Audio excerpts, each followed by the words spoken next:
Are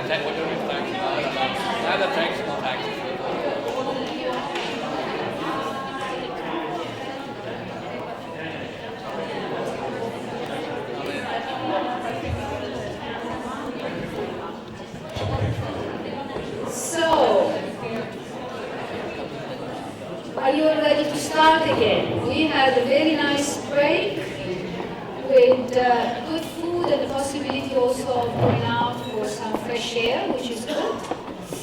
Remember, it is always high on the agenda of museums also to improve the well-being of visitors. So in this case, we also gave you some free time to go and stretch your legs and get some fresh air to now start again. And we start again with the next speaker. We start again with the next speaker, Pilsen, who will present to us the situation of learning in museums in the Baltic and Nordic countries. Where do we stand? Eric is the director of the Jämtland County Museum in the Jämtland region in Sweden, and also the co-founder of the Nordic Center for Heritage Learning and Creativity. To me, Henrik is a champion of lifelong learning. I met him through lifelong learning, through projects on lifelong learning, and in fact, one of his statements in his abstract is we see ourselves as players in the lifelong learning scene, in the lifelong learning arena. In fact, lifelong learning, again, thinking of words that come to mind when working on museum education, lifelong learning has become a keyword ever since the Lisbon strategy was launched. You might remember we're now all concentrated on the Europe 2020 strategy, but before that, once upon a time, there was the Lisbon strategy which said lifelong learning is one of the pillars for the development of the European community to make it a competitive society. And we museums or museum professionals profited from this. And in fact, many projects developed which looked at audiences, not only traditional audiences for museums as school children or schools could be, but also the wide spectrum of adults, as they say, from cradle to grave, all ages and all different kinds of adults. So lifelong learning is a very, very important component of museum education. So I leave it to Henrik to tell us where things stand in the Nordic and Baltic countries.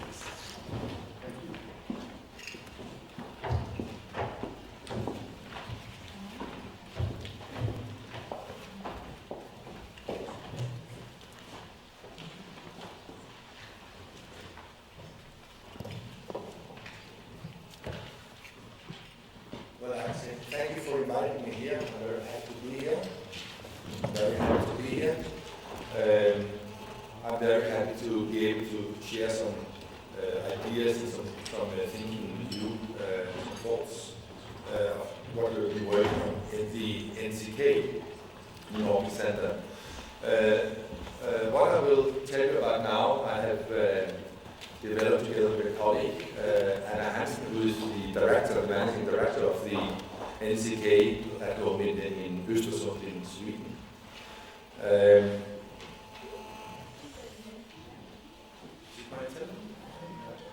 Okay, it's better? Okay. Well, in continuation of what Margarita said, we in museums, and I think Kalle before lunch illustrated this perfectly, our self-image as museums are that we are learning organizations, learning institutions, providing learning for everybody. And studying museum history, I think that most of us share an image that this is how it all began. Taking care of cultural heritage and art collections, and sharing these collections and the impact of using these collections in learning, fostering national identity, regional identity, or whatever. We share, all of us. Then we can see on the images that museums conduct or produce learning in all many different kinds of ways. And I think that I should say that I believe that we are very good at that. And I think that we would not exist at all if we were not as good as we are today. But we have to become better. And this is what this study is about. What we did was the following. In collaboration with the national museum organizations in Sweden, Denmark, Norway, Finland, Estonia, Latvia, and Lithuania, the Nordic and the Baltic countries, except Iceland, but the rest of them. We conducted a survey where we asked the museums as institutions a few questions, I think it was 12 questions, about which should say, capture their own understanding, self-understanding on their work with learning and pedagogical tasks in the museum. What are they doing and how are they doing it and what is the role of it? And we did it between 2011, started in Sweden, and we ended up in the autumn 2014 in Denmark. And approximately 50% of the museums has answered the different questions. And what I'll show you now is not so much about differences between the countries, that's another issue. It is more the similarities, which could be interesting.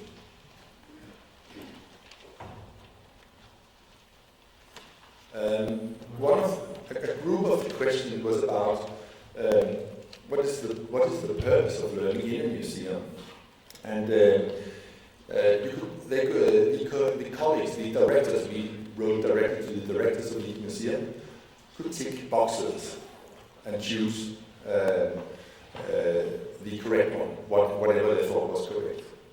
And what we could see is that in the Scandinavian countries, Denmark, Norway, Sweden, they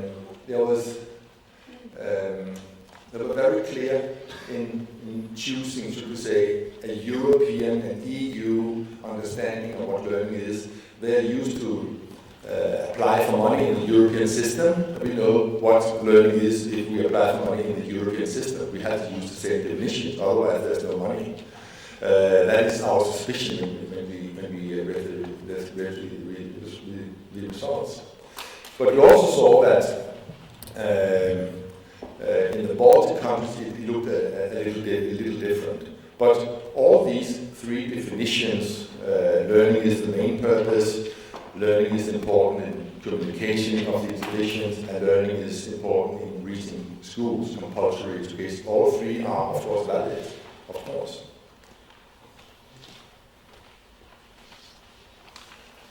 We also invited the directors to answer what is learning, and they could tick boxes there.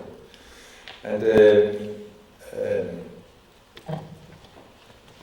we could see that all interaction is a very UNESCO-based, European, EU used terminology, whereas the yellow one, learning takes place in special programs. That will, for many museum people today, or people from the educational sector, they will say that is a very old-fashioned way a very traditional way to look at learning or pedagogical tasks today. But of course, all is valid.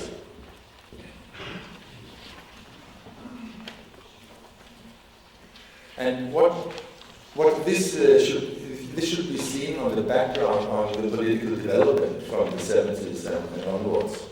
In the 70s, I can say that it was in 1974 in Sweden, and we see it in all the countries we have looked upon here, that during the 70s and the early 80s, the cultural policy document from the government put the children and young people in the front. They were the most important users or visitors to the museums. That meant also, of course, that from museums in these countries, it was very important to reach out to the compulsory school education system. The price for that, the cost for that, was, of course, that very much educational work in museums in the 70s and 80s and also the 90s became directed towards the compulsory education system, and not so much adult education, lifelong learning. That came in the late 1990s and in the 21st century, where heritage institutions are considered places for learning in cultural policies in Scandinavia and the Baltics. And I think you will recognize this image is almost the same in all European countries. And as we have heard earlier today, we can make the package of learning or education in many, many different ways. And what we see in documents from the EU system, from role models as the UK, the GLO system. Well, these ways of communicating what learning and education is about is seen in almost all applications we see in Sweden, at least. For example, in Erasmus Plus and so forth, when organizations are applying for Erasmus Plus or Creative Europe and they're talking about learning, they're using this terminology. So that is of course a political move of the whole sector.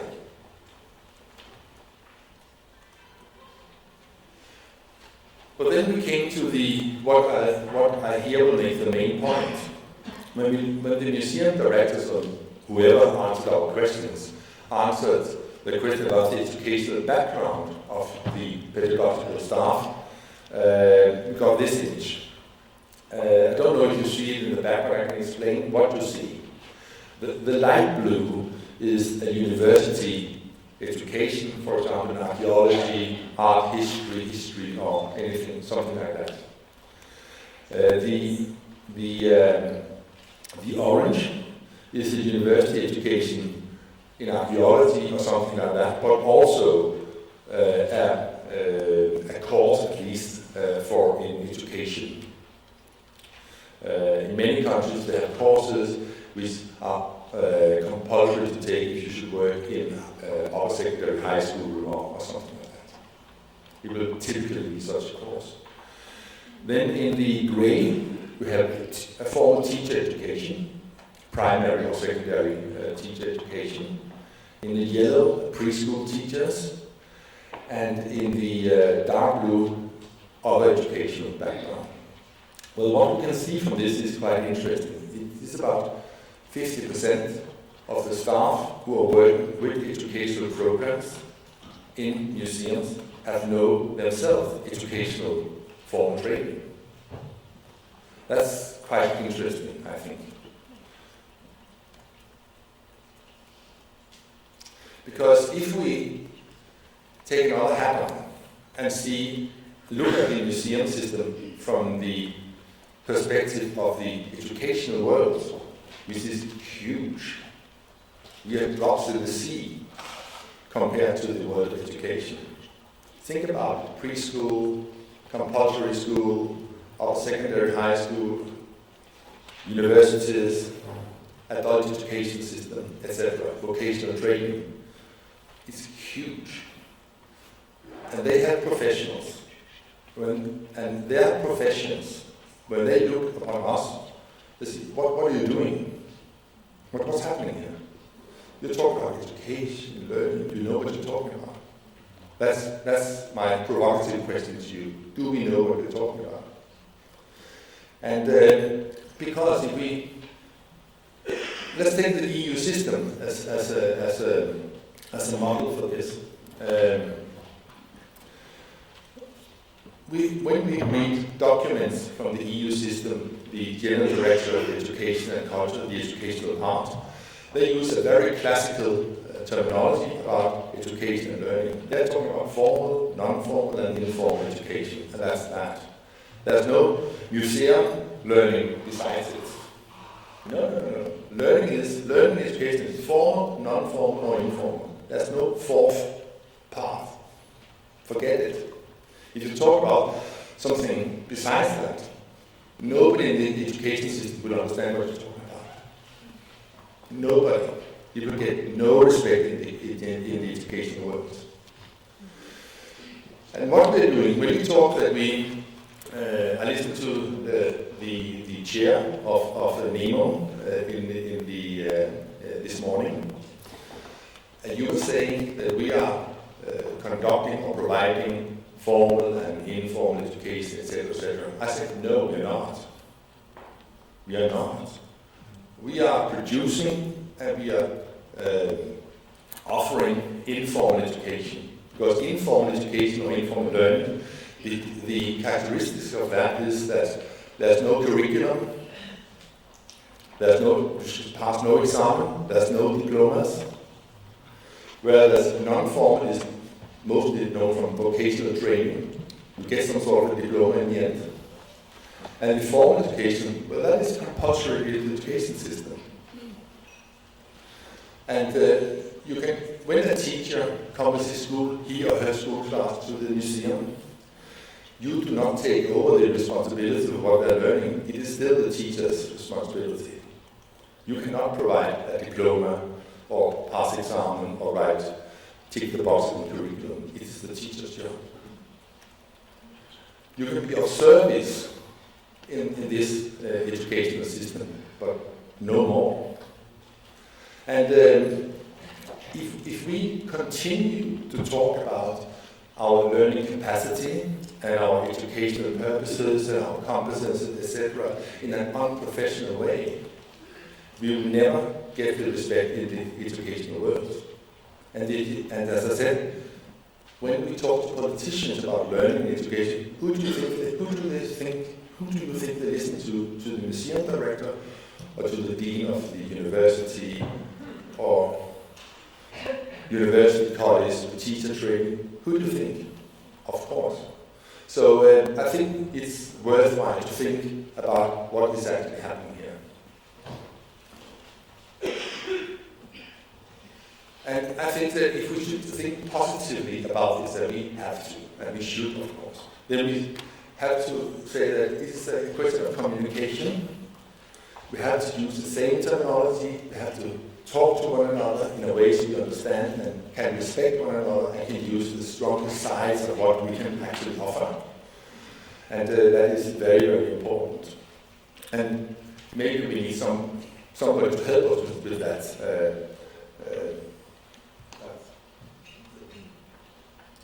So what is very, very, very, very positive is that all the museum directors almost said that we want our staff and we want ourselves to know more about theories of learning. We want to know more about what this word is talking about. That's very important. So that's a very good sign. So I think that some sort of a summary, I would say that museums are places of learning. Let's stick to that. But let us be aware what kind of learning we can provide and what we cannot provide, because we are not schools.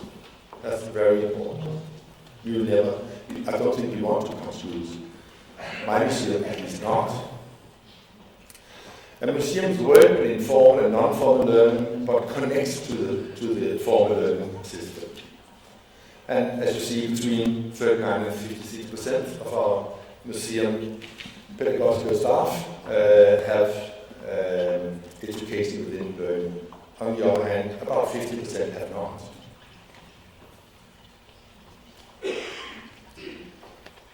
And there is, remember who owns the theories about and the science and the politics of learning? We don't. It's another branch. And it is much, much bigger, much tougher, much richer, with much more influence than any of us.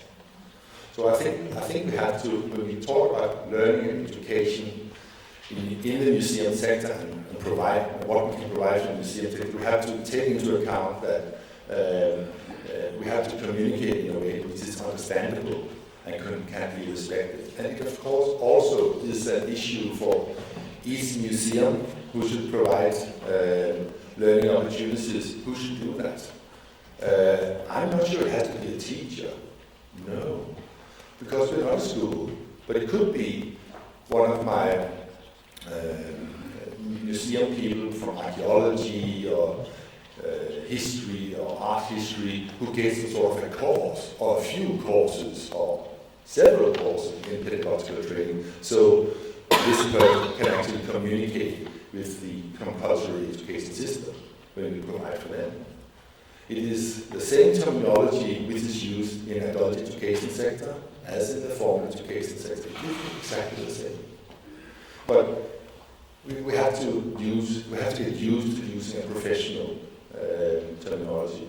I think it is, well, let's put it like it is counterproductive to invent our own terminology when we talk about learning. It's counterproductive. That's my message. Thank you.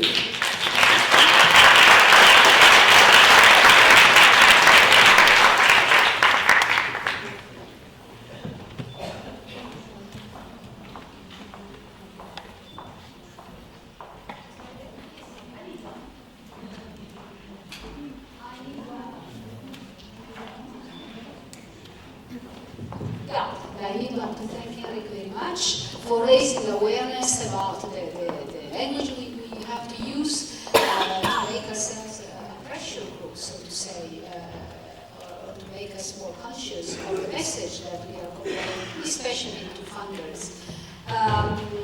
Because we want to stick to the time this afternoon, I would probably take not more than one, maximum 2 questions to Eric.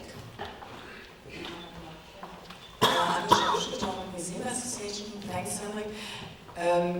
What would you think, does it help to work on the better communication between universities in the educational, that deal with education and educational questions and museum educators? The background of my question is that we actually have since 1 year or so a working group on education in our association that is led by 3 professors for education, and it is really a bit, yeah, it's really complicated because they seem so far away from what we are doing in the museums.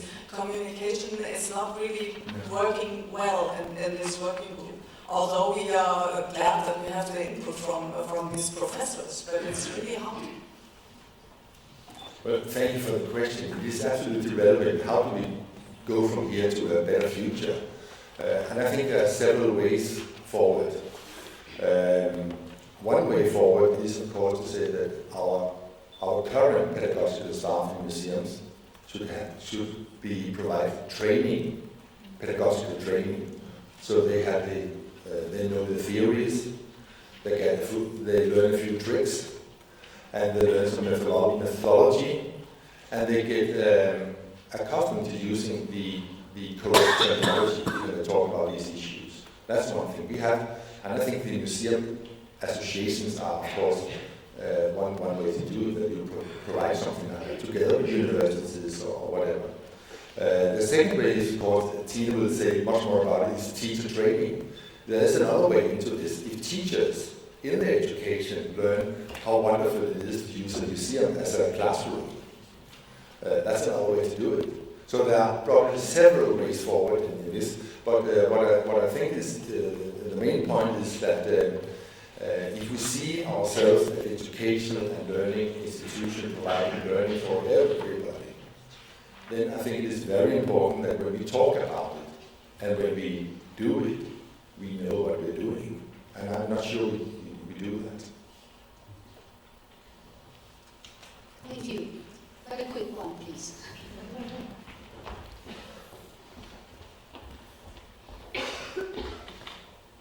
Hi, I'm Sandro De Bono from Malta, from Heritage Malta.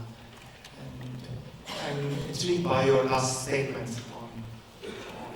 on screen. I mean, remember who owns the theories, science and politics on learning.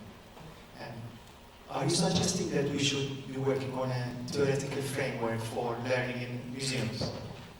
No, absolutely not. No, it's a power struggle, we will lose it. Don't find the teachers, they're very strong. It's a very strong community, and it's much, much bigger than us. Don't do that. I think it's much better to say, this is their profession, we should respect their profession as they respect our profession. We know about history, art, culture, etc., etc. We know about our artifacts, our collections. We know how to communicate with community, etc., etc. We have many competences which are very valuable. But there is a specific profession who knows everything about education and learning. It has been there for 200 years. They are very good at what they're doing. Forget the piece of report, but they know what they're doing. And I think that if we should take a room in this learning community, then we have to adapt to their terminology and their framework, because they own these theories and the politics. Okay, thank you very much, Harry. Thank you. Thanks a lot. Thank you.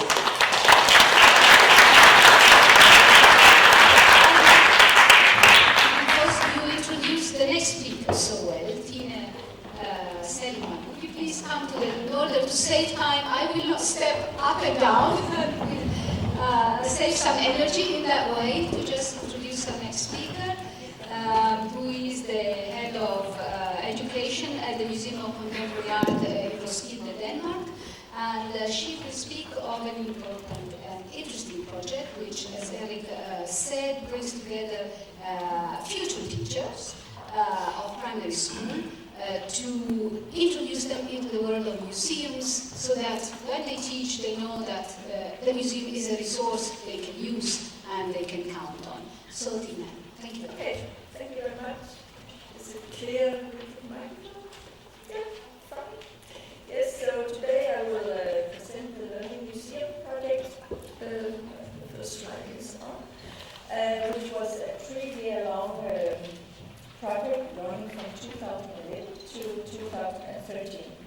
It was a national-wide project involving 30 museums and 13 colleges of education. Yeah. Yes, here student teachers were challenged to develop educational courses, tools or methods for their coming pupils when visiting museums. And I've been asked to focus on the long-term implication on building a bridge between the museums and schools. And from my standpoint, the starting point is to empower and motivate the coming teacher as well as the student teachers to use the museums as a learning environment. But what could be the goals, the methods and long-term implication of such a project? And my answer to that is sustainable learning partnerships. But what do make a sustainable partnership? Here there are many parameters, both economical, political and organizational. But today I will use my time to focus on the relations, roles and balances between the involved partners. And from my viewpoint, the first step to break down this critical barrier, and from my viewpoint, the first step is to break down some of the critical barriers which traditionally have held or hold many teachers from integrating museums into their teaching. So first, some of the objectives for the project was to make museums visible as an institution for knowledge and education of future teachers and their pupils, and also that the museum's education should be an integral element in the required curriculum for the teacher-students programs, and also, of course, that the collaboration with colleges of education should be integral in the museum's strategy and educational programs. But one very important goal we had in the project was to work with the user involvement by incorporating the student teacher as a key resource person in museums, education departments, and taking on their knowledge about pedagogy and didactic. And here the first having these objectives, I will have to question who is educating whom in such a context. And I hope in the end of my talk today it will be clear how multidisciplinary collaboration and learning partnership can be a win-win situation for all partners in the long run. But first, have a look at the project. On the map, you can see all the project partners were spread all over Denmark. And so that we tried to gather both a historical art museum and a national art museum around the colleges of education. And the project was combined by collaboration between the museums and the colleges of education, where we work with the specialist modules, history, art, science, and art, etc. And here 1,826 students went through the programs in this period. And then we work with the academic internships, where 42 were involved, and then the relationship to the student bachelor thesis. And here 16 wrote their thesis in the period. And then, of course, we had workshops and seminars between the whole group. So here we'll come with some examples from groups coming from the specialist module to make this as focused. So I will not talk about the academic internships or the bachelor teachers. And the first example here is from a cross-disciplinary visit at the Open Air Museum in the Danish town Odense. Here a group of teacher students came from the specialist module Religion and History, and they were charged with the assignment of producing a digital tool aimed to classes coming to a museum on a self-guided visit. Always when the students come to the museums, the visits begin with an introduction to the museum as an educational institution and how museum plans its education for primary schools. But the focus will very quickly turn to the student work on their own, and they will typically get an assignment with practical and theoretical focus related to the collections or a historical period. And in some instances, the products will be so well developed that the museums will be able to incorporate them into the offerings after the visit school. And if you see on the quotations in this specific example, it's obvious that the student teachers are very happy to work on their own and to have responsible for their own learning outcome. They say it's super to get the assignments and that they are constantly using theory concepts and get them tested in practice at the museum. And they're also very happy not just to come to the museum and listen and look, but actually really use it when they're out there. And the photos you see is the students dressed up because they are about to make an application about the influence of the Danish folk high school they had on the peasant society. And this other slide shows another cross-disciplinary example where a group of student teachers from the specialist module Mathematics visited an art and design museum. They got the assignment how to use the museum as an environment for primary school mathematics teaching.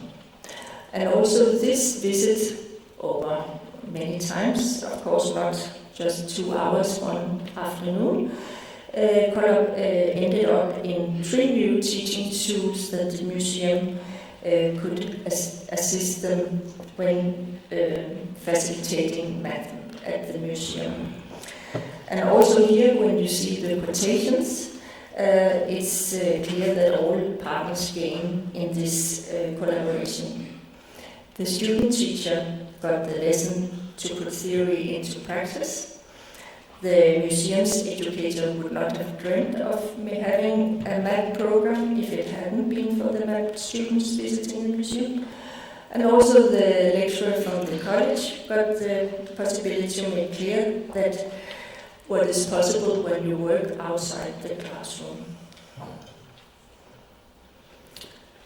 So these practical assignments allow the students, teachers to be active, creative and innovative.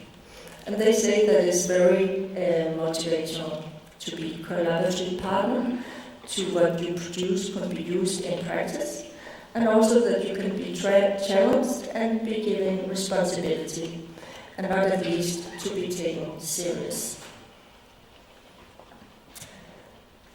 And when we have evaluated the teaching courses and the students' products, it had been clear that one can speak of at least two ways in which the student teachers have learned to use the museum during this project.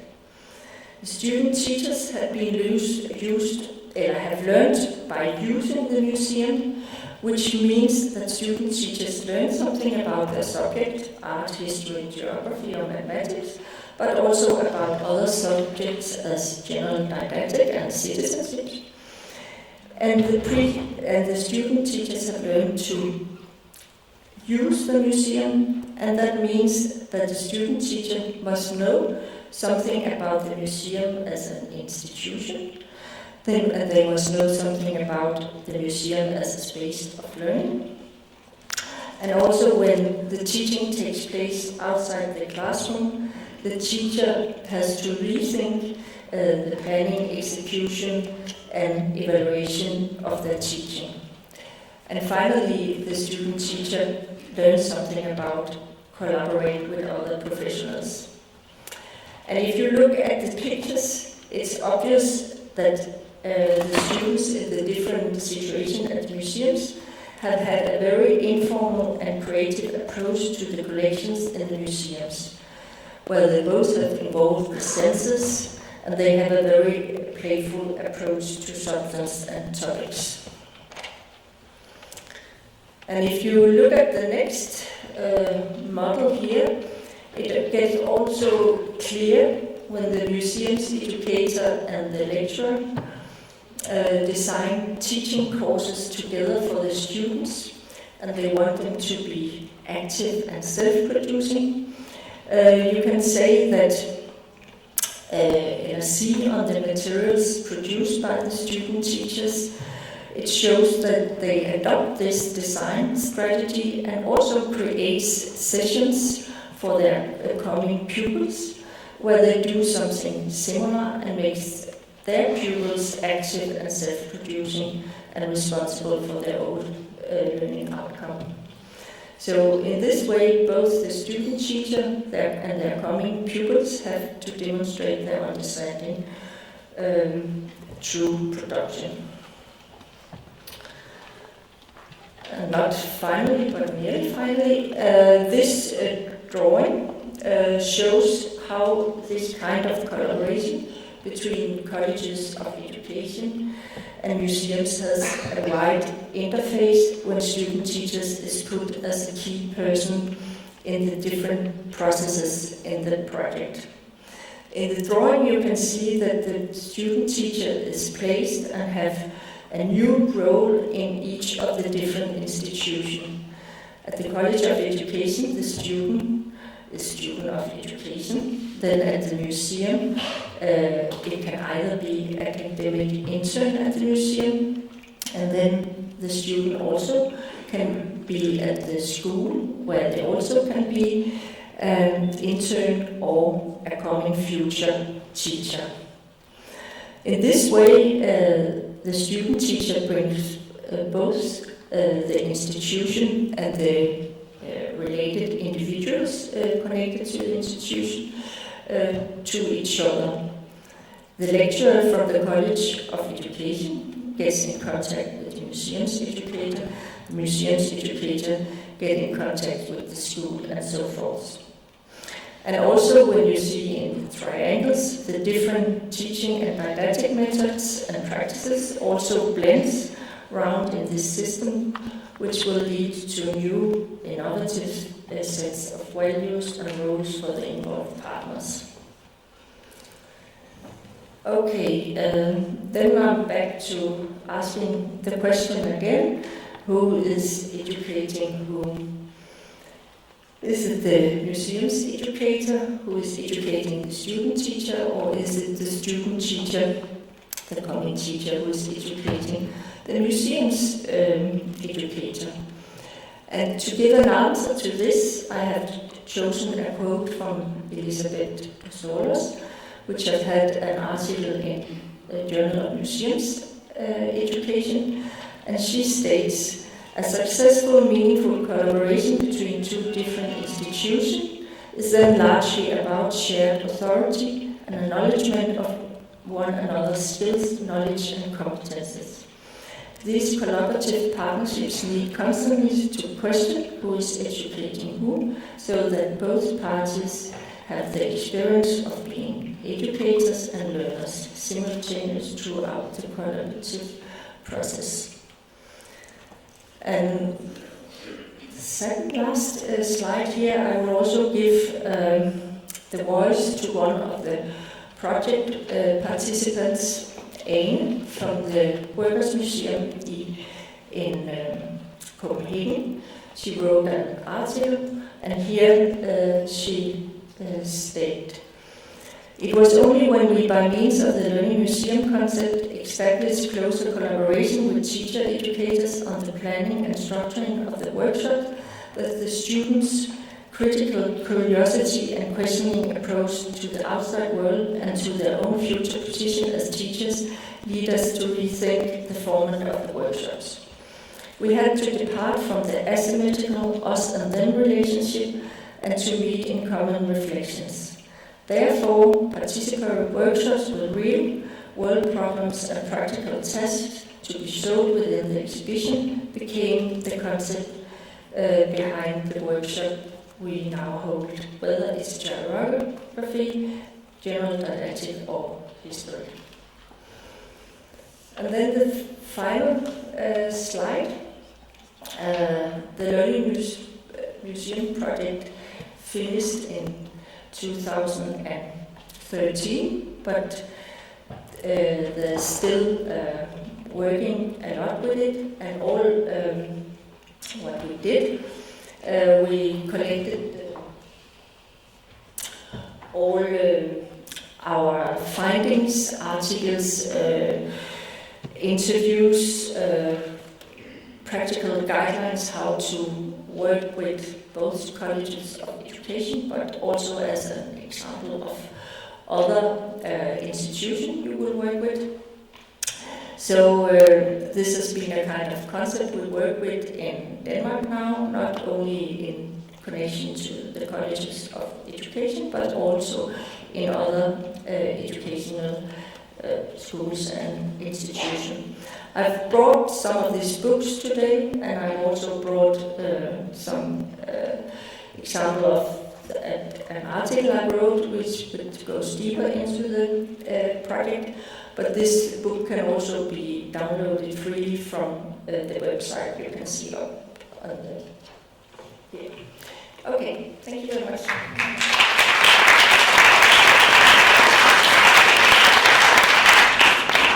Thank you very, very much, Tina, and maybe time for a question.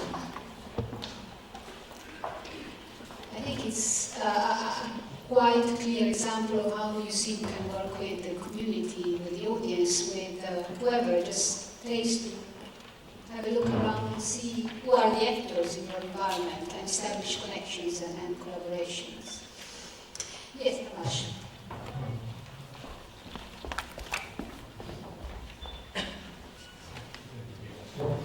Tomasz Varsari from Hungary. I would like to know who initiated this project and how did you convince the ministry to support it? Yeah, Actually, it was my museum, and it was the concept I have had, because during the 18 years I have worked at the museum, I have had many students visiting the museums, writing fantastic theses and papers about how to work with education, and they always come and ask me questions, so I have to rethink and think about what I'm doing when I'm working with education. So that was the starting point for making such, and then it's the country of the Minister of Culture. We wrote an application and they said, go for it. Yeah. I don't want to restrain the questions, but we'll take them. Okay, Chris. Okay, hi. Chris Torch from Rijeka 2020. Now I can see where you... Here I am. Okay. Hi. I just wondered how these impulses from the outside affected the staff and the way that the museum itself worked. That is, how much did you allow yourselves to be changed by these, let's say, outsiders producing something within and or, I'm sorry, in connection to the museum? How did the staff change?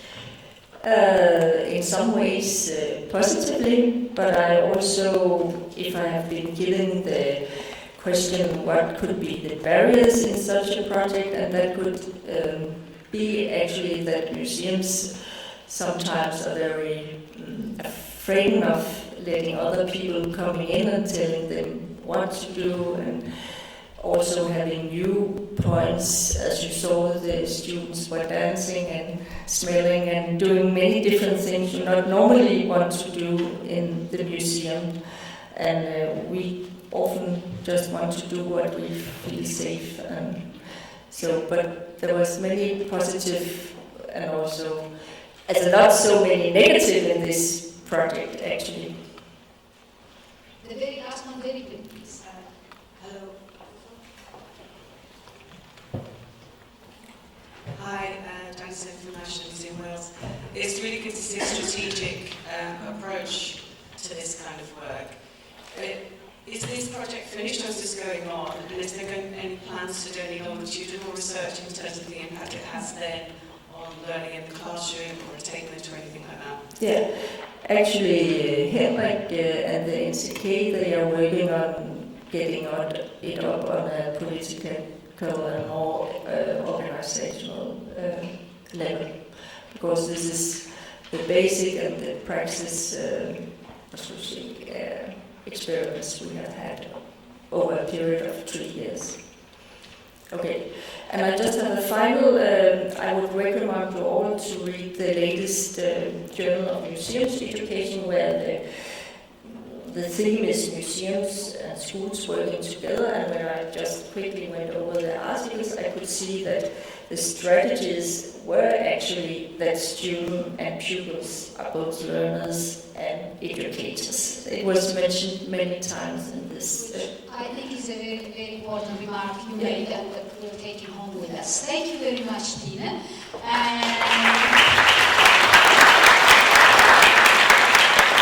invite the next speaker to go on stage, Leszek Karczewski.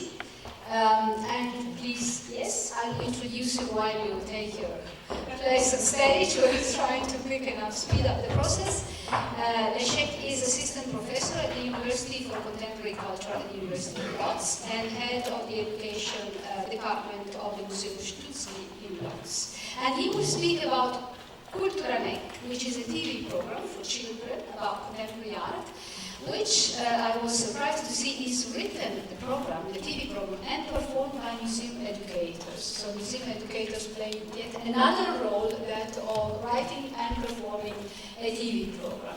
So, the floor is yours. Thank you. Thank you very much for this introduction. Dear NEMO guests, as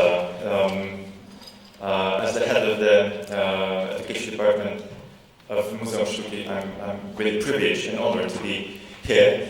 I'm obliged also to give you a pinch of taste how Kulturanek looks, 3 series, 1338 episodes in total. So, but before, I would like to travel back in time with you to the beginning of 19th century to give you a small background of the special features of our museum. So please organize it. Is it possible to dim the light to it, okay? And in order to make our time travel possible. Because in the beginning, turn it off just. Yeah, thank you very much. Much better. The contrast is better. In the beginning of the 19th century, Łódź was in fact small hamlet inhabited by probably 100 people in the swamps in the very middle of Poland, partitioned by Russia and Austro-Hungarian Empire. And suddenly, during the Industrial Revolution, it occurred that this geographical feature creates a special possibility, creates a promised land for textile industry. In the 50 years, Łódź turned into $500 million town, industrial town, involved exclusively in processing cotton, imported from Russia and re-exported as a ready-made textiles to the Russia again. So Łódź had a posh main street. This is Piotrkowska Street, about 1930, with all advantages of industrial revolution, like trams, electrified trams. But at the same time, it had no intellectual, cultural, artistic background, because imported, sorry for this word, imported forces of textile workers did not require any culture. There was one man who found this situation as a unique opportunity.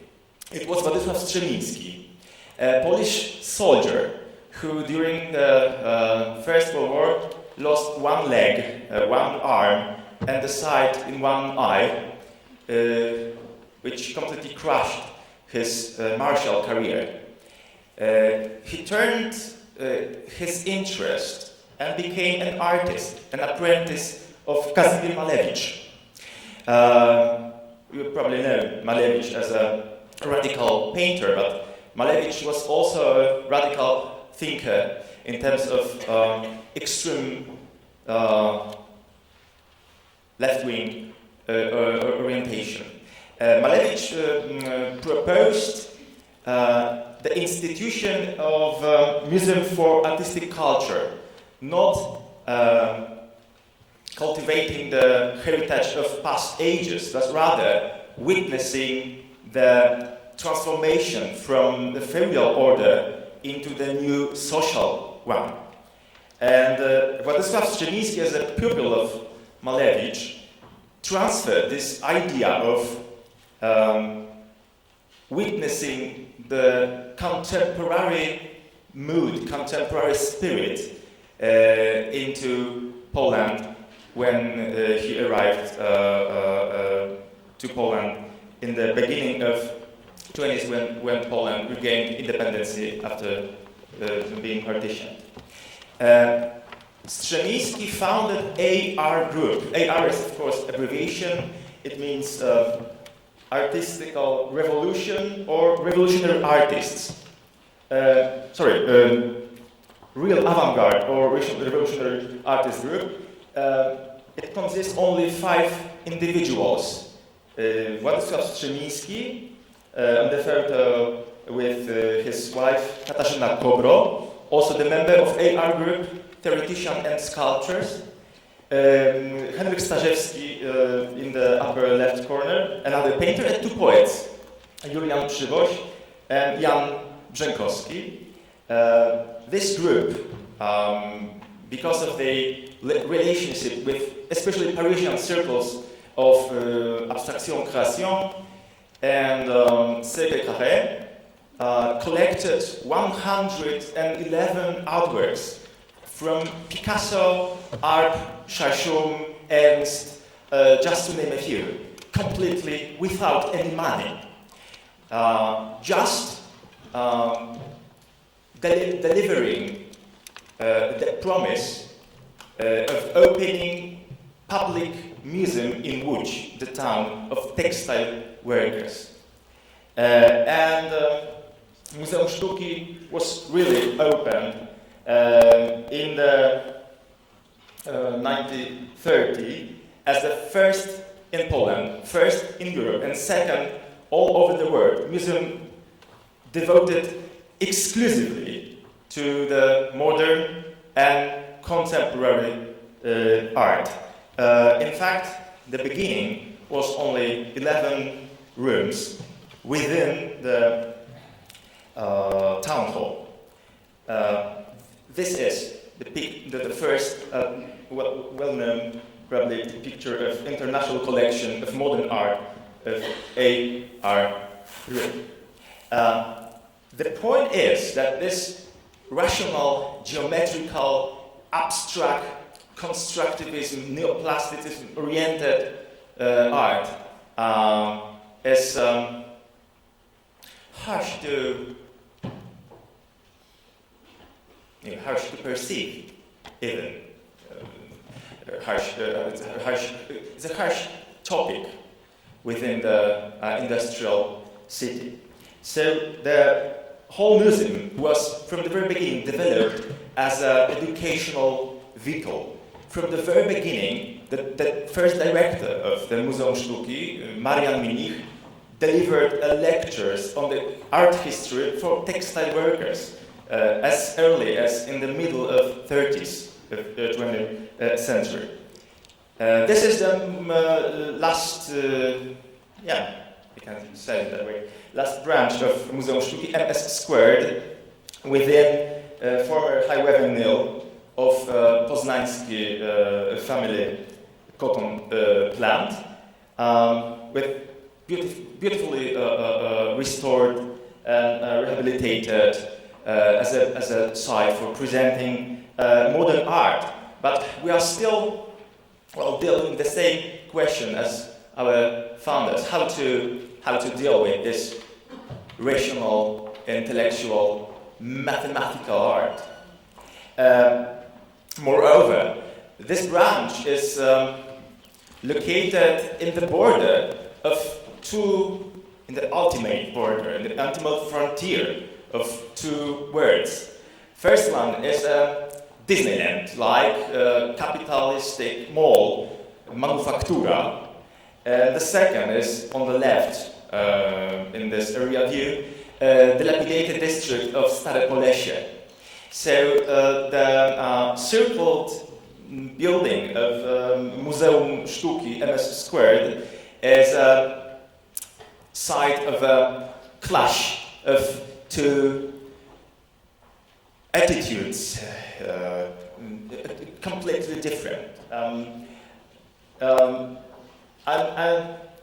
I can share with you the observation that the public from the mall is probably more difficult than the public from the dilapidated district, because we in the museum have no sales.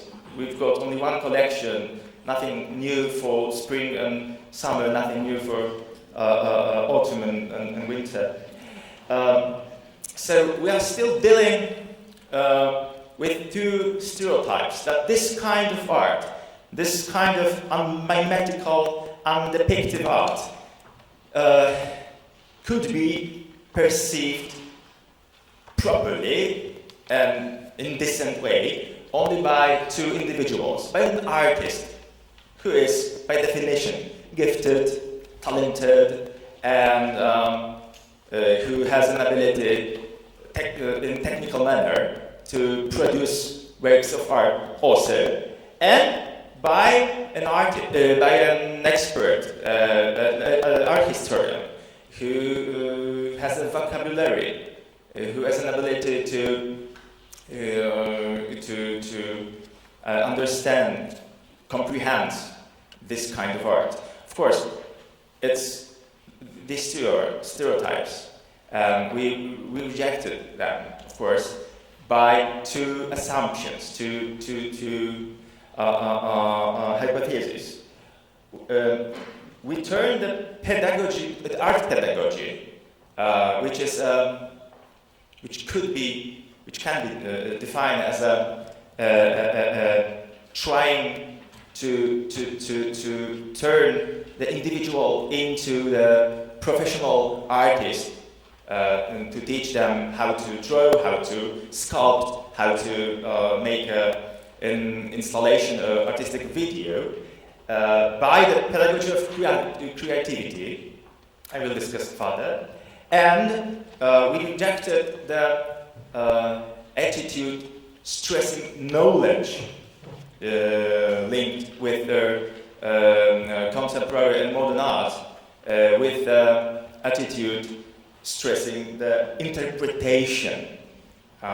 Everyone has the right to interpret the work. So the education model, the education format within the Kulturanek TV series is a participatory education for a personal and active reception of art by an emancipated viewer. Of course, I can refer to many theoreticians as ancient as Protagoras of Abdera, for example, then American pragmatism with John Dewey, Richard Schusterman as a pragmatism aesthetician, but I would like to refer only to one individual from the field of art. That's the Joseph Beuys with his equation, very famous, that everyone is not became is an artist, because the Kunst ist Kapital, art is capital. But art is redefined by Beuys, not as a object for investments, but rather as a creativity, an ability to create something valuable, quite new, quite useful in very certain situation. And the second layer of the attitude is the holistic model of the human being. Of course, we can refer to the pedagogy of Howard Gardner with his theory of multiple intelligence. But I think that in education in total, in particular in museum, we overestimate sometimes the role of the reason in act of perceiving art, in act of interpreting art. Okay, we've got knowledge, of course, but we have also emotions, and we have also body. For example, I'm as a speaker sweating, and I'm trembling. Yeah. So this is opening credit of our 38 episodes of Kulturanek, which was broadcasted publicly by the Polish national broadcaster TV Kultura, and multiple times we aired, which is still available online in various platforms. Kulturanek is double-coded program. direct auditory is, of course, children.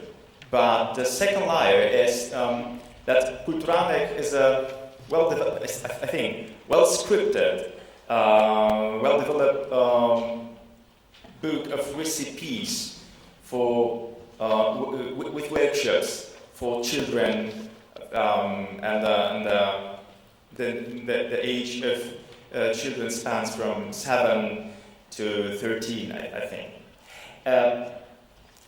Let's see what means the bodily response. We can interpret in Kulturalnik, for example, the Magdalena Abakanowicz work of art using no words, but only our bodies as a language of responding to art.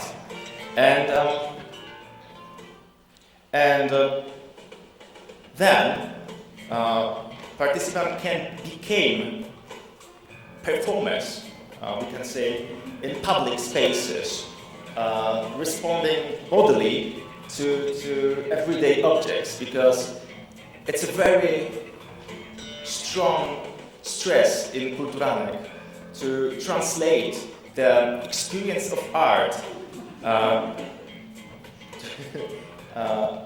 outside the museum, outside the gallery, into the everyday experience.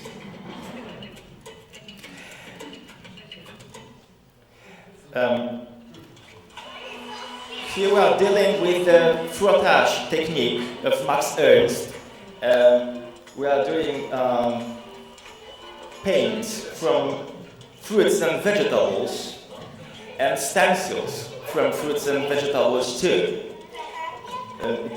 Just to open the ghetto of modern art into the everyday experience, for example, in the kitchen. But what about dealing with a bit more highbrow topics? For example, dealing with an abstraction as a process. That's case study number 1. An elephant. It's strong. It's thick, yet powerful. It moves slowly. His hide is wrinkled and grey. Second step. This is an elephant. An elephant roams with blue circles. Tires are thick and wrinkled like an elephant hide. And the last step is an exhibition. It is an elephant? It is. I'm so glad I guessed, said the visitor. And what about the idea of using tires while referring to an elephant? Of using such an amount, large, heavy tires, Julia, because these tires, as they are set as a pile, show the shape of an elephant leg. The case number 2, sorry. Okay, sorry. We have 1 minute? Okay. Okay. Semiotic study on the nature of representation in 1 minute. Step 1. Children was asking to print a trace of selected part of the body on a sheet of paper, and then to perform an action with a chosen trace as with a real body. But the third step was to reenact the same action with the real body. And let's listen to the summary. Do you agree it's just easier to perform with the sign? We can afford a lot contrary to the action with the real body or a real object. A sheet of paper is a sheet of paper, and a nose is a nose. Yeah? It's a pun improvised by the 7-year-old child, Emilia. Okay, thank you very much.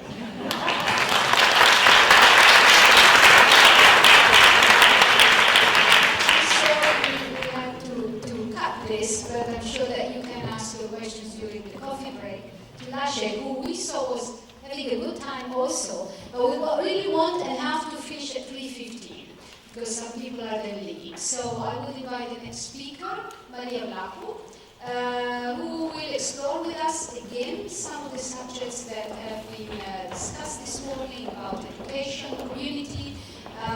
Maria is the head of Access Culture. Access Culture. So the floor is yours. Thank you very much. Good afternoon, everyone. NEMO, thank you for the invitation. It is an honor to be here.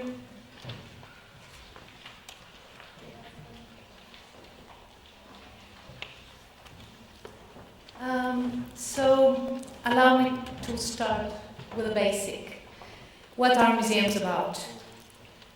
Museums are about our heritage, our identity, our collective memory.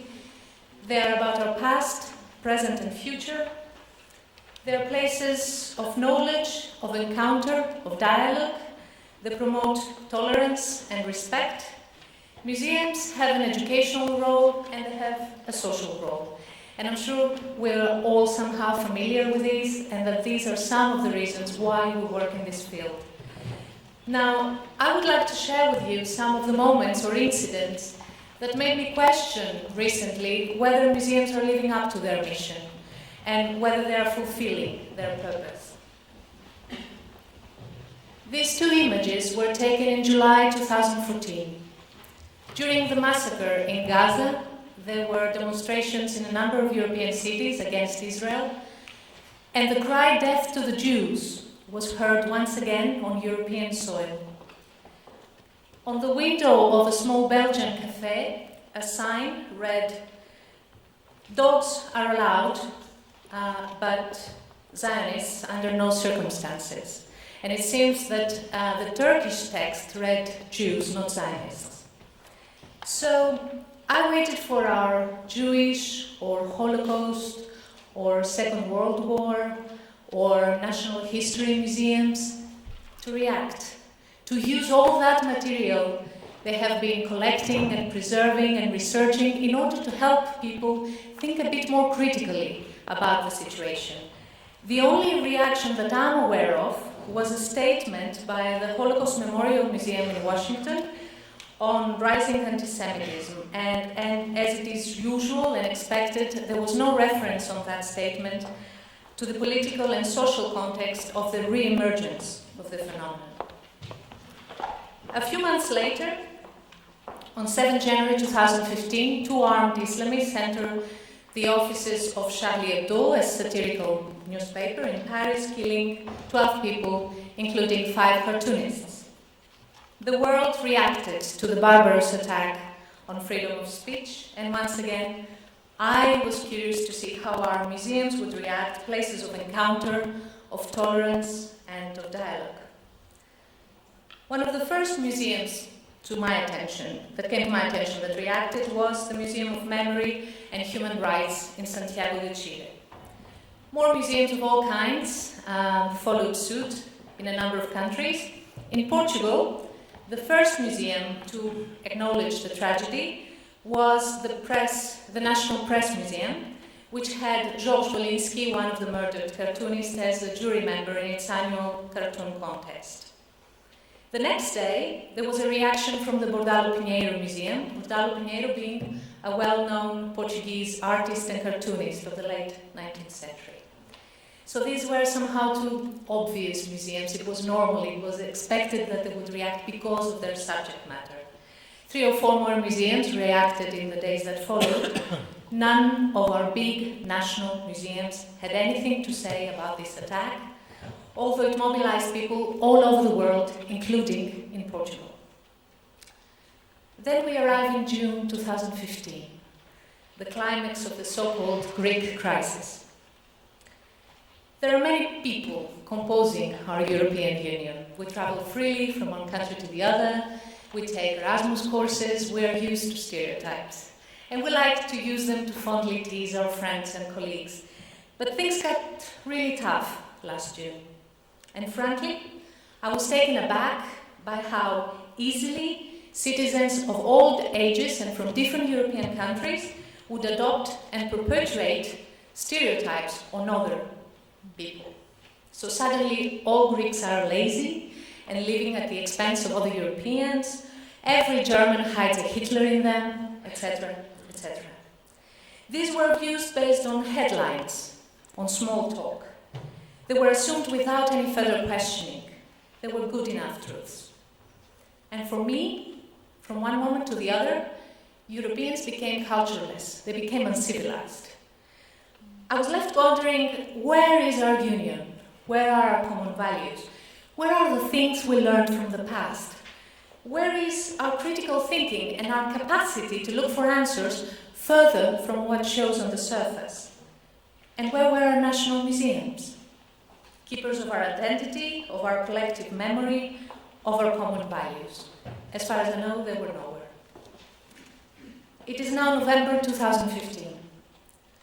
Last month, asylum seekers and refugees from Syria, Iraq, and Afghanistan, at least the ones who survived crossing the Aegean Sea, were denied entry in Hungary, and they were treated with unbelievable brutality. And at the time these things were happening, no national European museum thought it appropriate, urgent even, to remind us of the stories of the Greeks in 1922, or of the Hungarians themselves in 1956, or the Bosnians in 1995. Europe is full of stories of refugees. Actually, at the time all this is happening, museums all around Europe were celebrating European Heritage Days, and the official theme was industrial and technical heritage. I came across one exception. In Greece, the official theme was violence and tolerance, diversity in Europe, and I don't know what caused this deviation, but in general, and once again, I felt that museums were somehow cut off from the reality around them. Just very recently, last week, I realized that the Archaeological Museum of Chalkida in Greece was involved in the collection of clothes for the refugees. And I decided to mention this in this presentation because it was for me a kind of hope. And it became a stronger hope when I found out about Alexandra's work in Slovenia today. So there are more museums acknowledging at least the situation. This was organized by the Association of Greek Archaeologists, and the general title is People and Monuments in Danger. Not just monuments, people and monuments in danger. So I would like to go back to my initial question, what are museums about, for which we normally have some immediate and obvious answers. Museums collect, preserve, research, exhibit, and interpret. But let's ask ourselves again, what for? I don't see museums as islands, and I cannot conceive culture or institutions that remain untouched by what's going on around them. We don't collect for the sake of objects alone. We collect because we can produce knowledge that can help us understand the past, reflect on our present, and dream of our future. And we don't produce knowledge for the sake of knowledge alone, as a mere intellectual exercise among the specialists in each field. We produce knowledge so that each and every one of us can grow as a person, can become more critical of our society and more involved, can learn to appreciate dialogue, feel empathy, be tolerant, become more educated and more civilized, less barbarian, at all times and in all places recognize the humanity of others fully. So I feel we are failing. We are failing every time we don't put our work into real use at the service of society. We're failing every time we choose to remain silent in the name of some fictitious neutrality. Silence is a political option, and what we do is anything but neutral. Museums and cultural organizations in general are part of this society. They cannot choose to stay apart. They are part of a network together with other social and educational institutions which aims to improve our society by supporting freedom, justice, and the equality of all human beings. A year ago, our colleagues in the United States of America were confronted with these issues following the killings of black people by the police in different US cities, and the decisions of grand juries not to charge the policemen involved.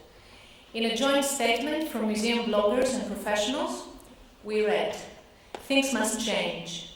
New laws and policies will help. But any movement toward greater cultural and racial understanding and communication must be supported by our country's cultural and educational infrastructure. Museums are part of this educational and cultural network." And further down, "As of now, only the Association of African American Museums has issued a formal statement about the larger issues related to Ferguson, Cleveland, and Staten Island. We believe that the silence of other museum organizations sends a message that these issues are the concern only of African Americans and only of African American museums. We know that this is not the case. So this is something I believe we should all consider, our connection to contemporary social issues, no matter what kind of collection we have. When 5 cartoonists are murdered in Paris because of the work they do, and we may or may not appreciate that work, that's not the issue here, I don't expect only the 2 Portuguese museums who are related to the art of political cartoon to take a stand. I expect every Portuguese museum that assumes an educational role in the promotion of tolerance, dialogue, and respect to take a stand.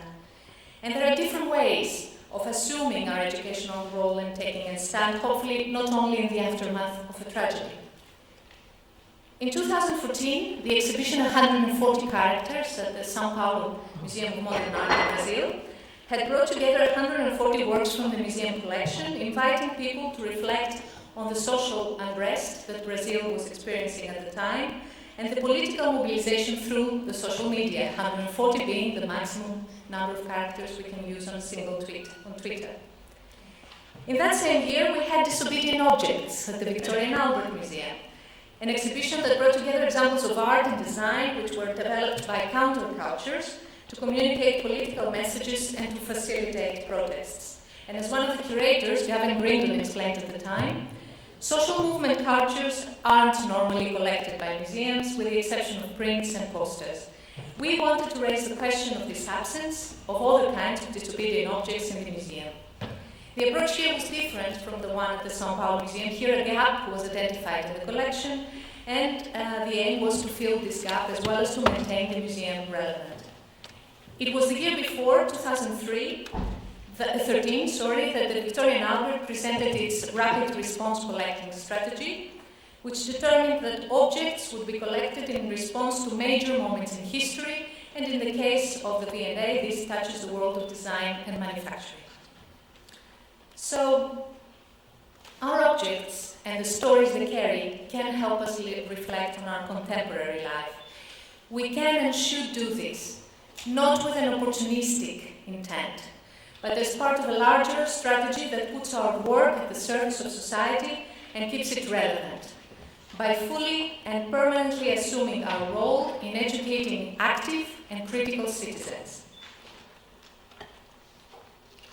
As Martin Luther King said, the ultimate measure of a man is not where he stands in moments of comfort and convenience, but where he stands at times of challenge and controversy. Museums are not just buildings full of objects. Museums are the people, you and me, the men and women working in them, running them, and making decisions. We are not living in a world apart, both as individuals and as professionals. And we should do our best to be part of people's lives, to be relevant to them. These are indeed times of challenge and controversy for Europe and beyond, and I wish to see more museums living up to this challenge. Thank you very much.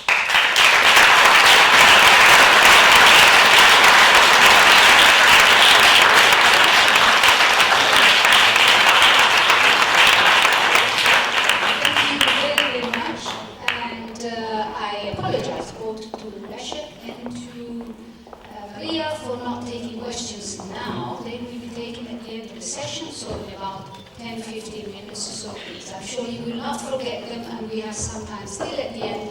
So I'm inviting our last speaker, Michel Vanier, to come to the podium. Michel is a representative of the European Union in this context as head of culture and creativity. Before that, he covered many prestigious positions in the French public administration. He will speak to us about education, culture, and what we should expect from European programs, or how the Union sees the connection between museums, education, and so I'm sure that this will be an interesting and inspiring presentation for us. Thank you. Okay, thank you very much. It's quite a challenge for me to speak immediately after what we just heard, which I think was very powerful and inspiring, and I will probably go down a couple of levels. I'm sorry for that. Let me first thank the organizers for inviting me, even though actually they didn't invite me. I invited myself when I had the opportunity of doing it in a very nice meeting with a bunch of Scandinavian and Nordic people. They are here, including Henrik, Niels, a couple of months ago in Brussels. And I said, well, I'd like to go back to NEMO, because I have very good memories of my visit in Bologna last year.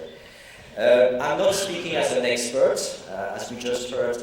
My only field of expertise is my own experience, and I will share it with you. It's basically an experience from the European Union institutions.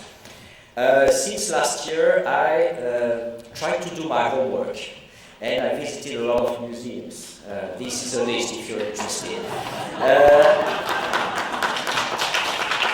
Actually, I realized that I like going to museums, not so much for the collections, sometimes there are even the reasons, but because the museum itself is an interesting topic, it's an interesting thing to see, the building, the monument, the architecture, the way the collections are organized, whether they manage to have a connection with the audience, me, or whether I get bored after a couple of minutes. I mean, it's really interesting. So somebody told me yesterday that it's professional deformation. I'm not a professional, but still, I mean, like getting some inspiration for you.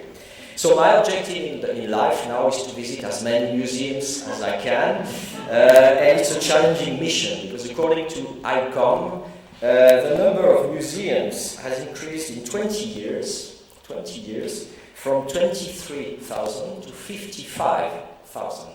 So there would be 55,000 museums in the world. Quite a challenge for me. I think this year you've picked an excellent topic, as we've seen since the beginning of this conference. Educational value of museums and connection to audiences. Just like social cohesion, which you chose last year, if you remember, that was the topic of your conference in 2014. Education, I think, is very high on the current European priorities. It may not be so visible, but there are signals everywhere that it is taken increasingly for a priority. As you know, we have a completely new European context since we met last year. We have a new commission. We have a new work plan for culture, which is our strategy, which we implement with the member states, which was adopted last year, just after the Bologna conference. And we've had a lot of activity in the field of heritage policy, as you probably know. But so far, what I realized is that there has been little focus on museums. We support NEMO, as you know. You are one of the networks getting a subsidy from Creative Europe. We're very pleased to support you. But I must confess that we don't have a clear vision of how this should translate into policy action. So the question for me is how we can use the potential of museums to contribute to the current EU strategy. And I will address two issues. One is the educational value of museums, seen from my perspective, of course, and the second is the topic of audience development. Just to start, I found an interesting statement from one of the leading museum directors in Montreal, in Canada. She's both French and Canadian, so she has a dual background. And this echoes the question asked by Maria, whether the museums are failing. This one is in French, but I had a free translation provided by Google, which I had to correct a bit. English speakers may find it questionable, but basically it says that a museum must change if he wants to remain relevant. It's no longer about preserving, conserving, it's about sharing, being connected to the reality and to the future. I think it's an interesting statement. I prepared it, but you said that before, so it's just a repetition. Now, my first topic is educational value of museums. It's very clear for almost everybody in the room that education is part of the museum's mission. It's in the definition from ICOM, and Hendrik reminded us that in Scandinavia it's even the most important purpose of the museum. But I must say from my non-expert perspective that it's a bit counterintuitive. I'm not sure that everybody will agree that the museum is about education in the first place. The scope is very broad for this educational role. It's of course kids, young people, but it's everybody basically through lifelong learning. I tried to find some inspiration in NEMO's contributions, which are, as you know, numerous. And I found a study which was funded by Creative Europe, so we're partly responsible for it, which is called Learning in Museums and Young People. And I found some interesting statements about learning in museums. This is one of them. It basically says that there's a complement to schools and the formal education system, keeping in mind the very useful warning given by Hendrik in his presentation that these two words cooperate rather than fight each other. The question, of course, is how can we implement this very sound principle? Again, I watched your website, NEMO's website, and I found very interesting examples in the publication Values for Museums. But this is not the policy yet, it's just best practices. It's very important, but the question is to translate that again in a policy. Every time you ask this kind of question nowadays, you get the same reply: digitization. Digital has become the miracle cure. Every time you have a problem, let's go digital and you solve the problem. And actually, your study mentions digital tools. It mentions websites, social networks, digitization of collections, more interactive exhibits, etc. To be honest, if I may venture to propose a personal opinion there, I'm starting to have doubts about digital. I'm really wondering whether mere digitization actually brings added value. I'm really wondering whether people really want to see the reality on the screens or their iPads or iPhones all the time. I'm really wondering whether a website or a Facebook page can bring more young people to museums so that they can actively learn. I'm really wondering. I mean, I'm asking a question, I'm waiting for your replies. I would make a reference to opera. Opera, which is one of my favorite artistic practice. I'm not a singer, I'm not a musician, I'm just an opera goer.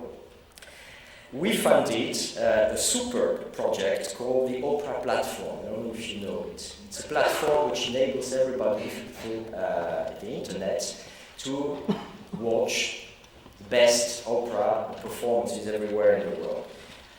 I tried to use that, but I couldn't go beyond 1 hour because after a while I had the impression that it was not opera, it was something else, it was different. Watching an opera on my iPad is not extremely exciting for me, and I know many people who share this feeling. My personal opinion about digital museum, which is a concept many people refer to, is that maybe it's an illusion. What makes a museum, from my experience, is the contact with reality. The confrontation between the visitor and the works which are exhibited. So there's a lesson we are drawing at the moment from our work on the digital world. This lesson is that the analog world plus the information and communication technology do not equate digital world. The digital world is something else. It's something new, actually. So how can we use digital tools for educational purposes? The Commission produced a report a couple of years ago which was called Opening Up Education, which was about that, about how new digital tools could help innovate in the field of teaching and learning. And there were two main aspects. One was the use of modern education tools, e-learning, massive online open courses, digital textbooks, exercise software, serious games, etc., etc. And the other one was better ICT connectivity for schools and universities, because apparently 60% of our 9-year-olds don't have access to this kind of equipment in the EU. So, this document, Opening Up Education, contains some language, some orientations for using the digital revolution at the benefit of education.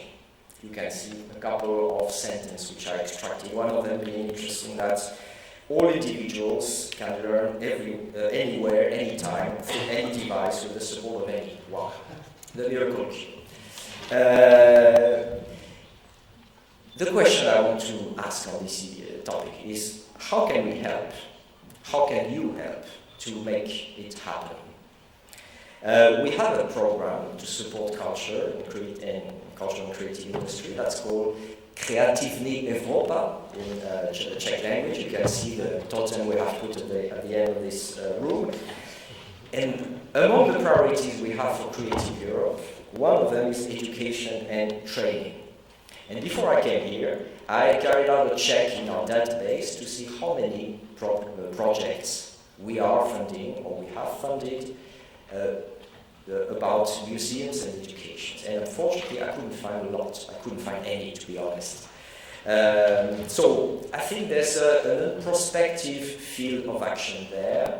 Creative Europe is an innovative program, wants to be an innovative program, and this field is a bit underdeveloped. It's counterintuitive because, as I said, there are plenty of excellent initiatives which probably would deserve support from the European Union. So my message there is that there's a scope for further action, and I would call for NEMO to trigger, to support innovative projects to be submitted to Creative Europe in the future, because obviously this is something we can do and this is something we should do.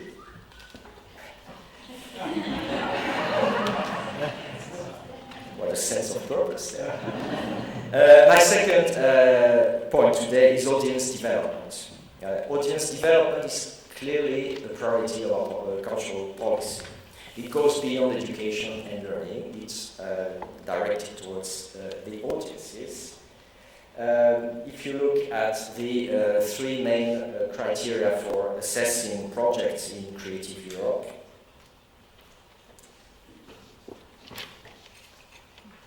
yes, so you can see that the second one is audience development.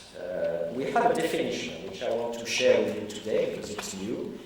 Audience development is a strategic, dynamic and interactive process of making the arts and culture widely accessible. So it's about three things. It's about increasing audiences. It's about bringing new audiences with the same profile as the one who are the current audience. Secondly, it's about deepening the relationship with the audiences. So it's going further, it's going deeper with the existing audiences so that we get more loyalty and return in exchange of this action. And thirdly, and most importantly for me, it's about diversifying audiences. So attracting new people with a different profile and background than the current audiences, including those people who don't have contacts with the arts and culture. Audience development, as I said, is a basic principle for the work plan for culture, the strategy we implement with member states, and it's in the legal base of the Creative Europe program. Sorry, I'm a bit lost with my slides. Yeah, here. Oh, okay. With the member states, we have a working method which is very flexible and which is called the open method of coordination. So we can't produce legislation. I think I told that last year. It's not an area where it's acceptable by member states. So we coordinate, we try to facilitate, and we use a method which is called the open method of coordination. We produced recently some reports which are relevant for audience development. You have the list on the screen behind me. One of them is going on, and it's called Access to Culture via Digital Means. This is a way for us to learn a bit more about how digital means can contribute to our objectives. And it's an echo to what I just said, that I have my doubts about the digital world. This is something NEMO could possibly contribute to, helping us to identify the best way of promoting access to culture via digital means. So audience development is, as I said, a criterion for selection of projects. We use it in two different strands of Creative Europe. One is the network strand. This is the strand which enabled us to support NEMO. And the second one, which is the most important, is the cooperation projects. It's one of the key criteria. So audience development is not just a buzzword. It's something which is really meaningful, and the meaning is basically twofold. The first meaning is that the demand side is given as much importance as the supply side, and this is a major change in our policies. And the second meaning is that we encourage a trend towards a more audience-centric organization. Not an organization which is self-centered, but an organization which is centered towards the audience. And from what I heard today, and it's very relevant for museums. Let me tell you about two actions which maybe are worth mentioning to illustrate a bit more my talk. The first is a project called MELA. MELA has a meaning, but I forgot about it. It means something in the language which may be Sanskrit, a very old language. It means gathering, I think, or something like that. It's a research project funded by the Commission in 2011, which just finished. It's a big project led by the Politecnico di Milano. The idea is to reinvent the role of museums in the 21st century and identify innovative practices. I'm not sure you all know about this project, Mila. Who knows about it? Okay, fine. One of the recommendations, which is relevant for audience development, says that museums should endorse experimentation with innovative ways of engaging with wider audiences. So it's a recommendation. Again, the question of the how is for you. The question of the what has been tackled by the study. I have my doubts, honestly, whether this is directly usable by museums, but at least you have a theoretical starting point, and this has the merit of existing. Perhaps on a more operational level, we are very soon launching a study on audience development. This is a smaller action. This will be funded by Creative Europe. The objectives are, first, to identify successful approaches and disseminate them in the field of audience development, and the second, to further refine the criteria we use for funding projects under Creative Europe. And this is a part which is probably the more operational. We want at the end to create a catalogue of best practices. The keywords here are probably very familiar to you. It's social responsibility, participation, interdisciplinarity, co-creation, cultural welfare, etc. The methodology will be to engage with all relevant stakeholders, and NEMO has been specifically mentioned in the call for proposals. So you will be expected to comment and to contribute to this study. So that was it. Conclusion. Again, I think the most important thing I heard this morning and today actually is that audience must really be at the heart of all cultural policies. That's very clear. Museums and libraries, but mostly museums, have the potential of being the most inclusive cultural operators and organizations, I'm sure. Museums are actually agora, where people meet, where people talk to each other. They're fora, where people can express their views. To put it in a more complex and technocratic way, I'm just quoting Mela again, the report. It says that museums are sites of contaminations, fluxes, border crossings, and migrating memories. Okay, let's put it more simply. I really share NEMO's vision that museums can change lives. I mean, this is a very strong statement, but I'm sure it's true. And as Caldo said this morning, they can make the world better. So let's hope it will happen. And I'm completely lost with my slides, but the final one is about two things. We have a Creative Europe Facebook page with 25,000 likes. If you want to like us, we're always pleased to be liked. And in 2 weeks' time, 3 weeks' time actually, we'll be in Brussels, biannual, so every 2 years, Culture Forum, which is an important event, and I know that some people from NEMO will be there and participate, so we expect this event to be a success as well. Thank you for your attention.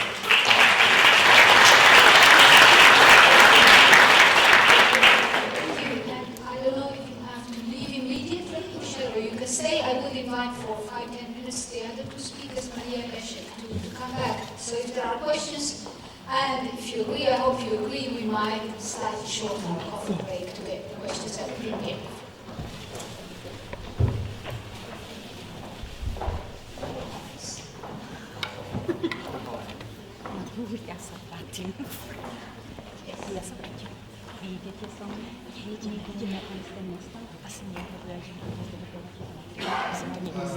Hello, Chris George here from Rijeka 2020. Michel, thank you very much for a really clear presentation of this, how action transforms into policy and how policy can return and generate action. I only have one comment. I think that this idea about developing audiences, which is essential in the way that you described it, for existing art forms and arenas, might actually also, though, at the same time be delaying the necessary process of change when it comes to production, production, participation. These things often get kind of put aside. That is, what we're trying to do is remedy what seems to be a gap of confidence between citizens and the museums, the institutions that they're paying for.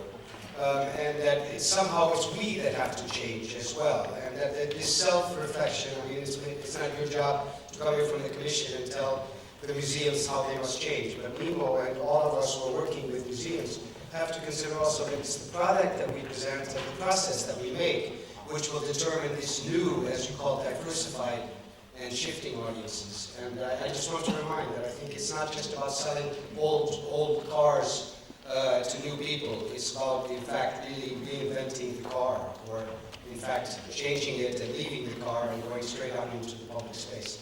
And I thank both of you for also your presentations as well. So, thank you.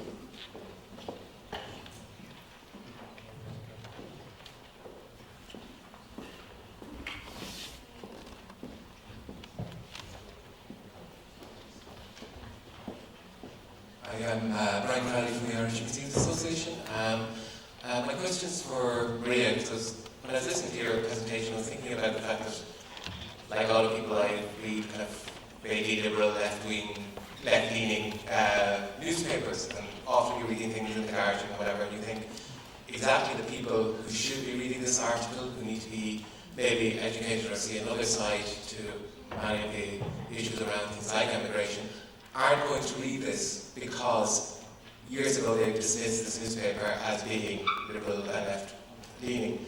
And I think in terms of museums, I suppose one of our great assets is the fact that we are a public space that's open to all, where I suppose all are welcome.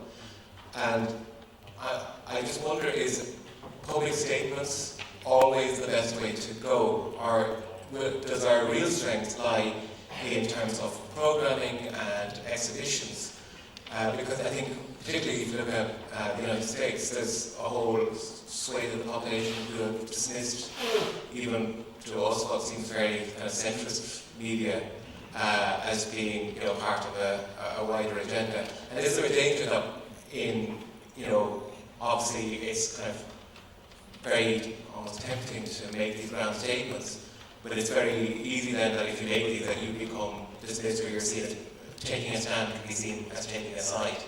And do we need to be a little bit more subtle and a little bit more clever in terms of how we promote those very important values of humanity and tolerance? Thank you for your question, great question, and that's what's most tricky, I believe, about the way I think about these things.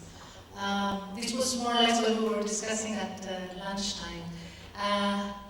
We can work around the issues as long as we don't think we're being neutral, because we're not. Even in exhibitions, we say a story, there's a narrative, and we choose what we're going to present, so there's nothing neutral about it. There's always a decision to say something, to leave something else outside. What I believe museums can really be are spaces where people can meet each other. At lunchtime, we were saying my son came back from school the other day very disturbed because another child told him that all refugees should be sent back because they are here to take our money. And because he listens more to my views, he was shocked by this confrontation. And school is one place where this kind of confrontation can happen and be moderated in the sense of somebody promoting this dialogue for these things to be heard and for everybody to understand that we don't see things the same way. And another great place for these things to happen are museums.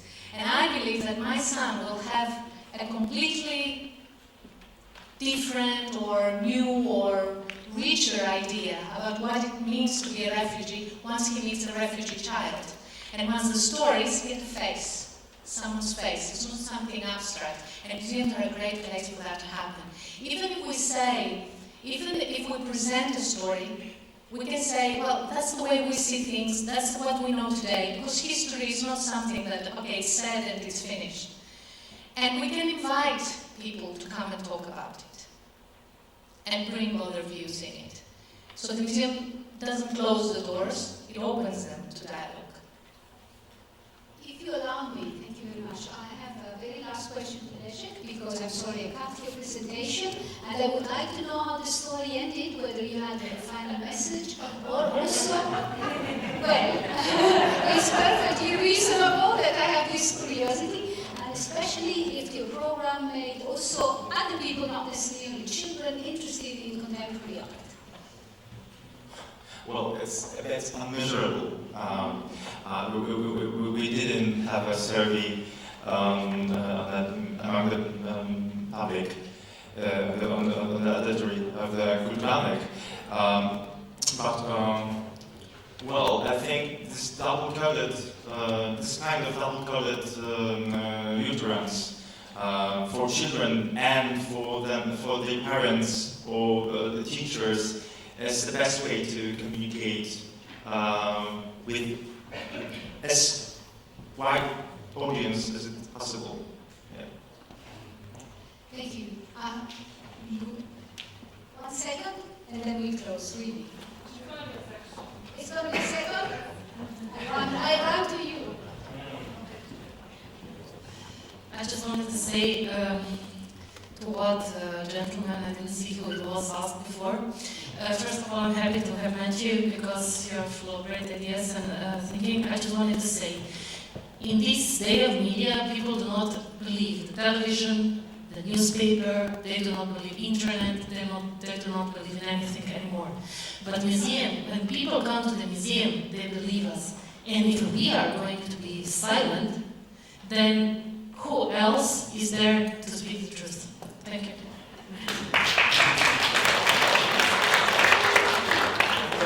I go check a very long thing I really would like to add. The space of museums is the very democratical space. If you want to, you can go there. If you don't want to, you don't go there. And it is the biggest advantage, and it's the same with the learning. You have to go to grammar school, and you know that you will learn there certain things. But if you are going to a museum, you can decide what you would like to learn. And in the connections with this problem of refugees, museums are also very important, because these are the most important places which are showing us our history, the specific things about our region, about the place where the people are behaving or are living now in these days, and they can learn about the country and they can know it. So it can also help in the process of integration. Thank you. Very good. I would like to thank all the speakers and the audience for being so passionate, but because you were so passionate and we took too much time, we're shortening the coffee break to 15 minutes, so we're back at 3:45. Thank you.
if the real attentional audience is still here. Thank you. Okay, my name is Sigur Reijden. I'm the General Director of the Netherlands Museums Association, board member of NEMO, and I have the honor to guide you through this next piece of the program. We have a premiere today because we have this tradition of a day long talking about developments in Europe and presentations of projects and in a European perspective. But now we go beyond. We go beyond the continent. We go to other continents. We go global, you could say. So we've got, out of 3 of the 4 other continents, we have representations here on our topic, education and audience building. We have from North America, from South America, from Asia. And of course the first question is, will it differ? Will it differ doing educational activities in Asia, or will it differ to work on audiences in South America? Well, what's the difference? The people are different maybe, the collections are different. Just look at collections. In Europe we tend to call the collections the core of our institutions.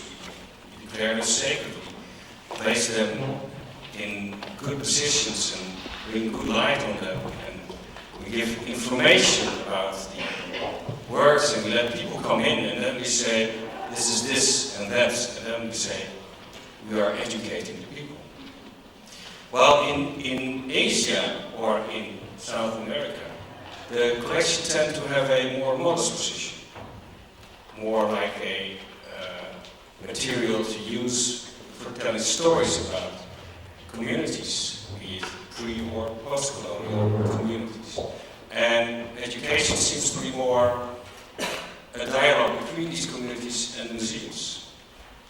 So the people differ, and also the way museums tend to let people relate to museums and let them influence them. Whether this is true or not, it's just a proposition I'm giving you.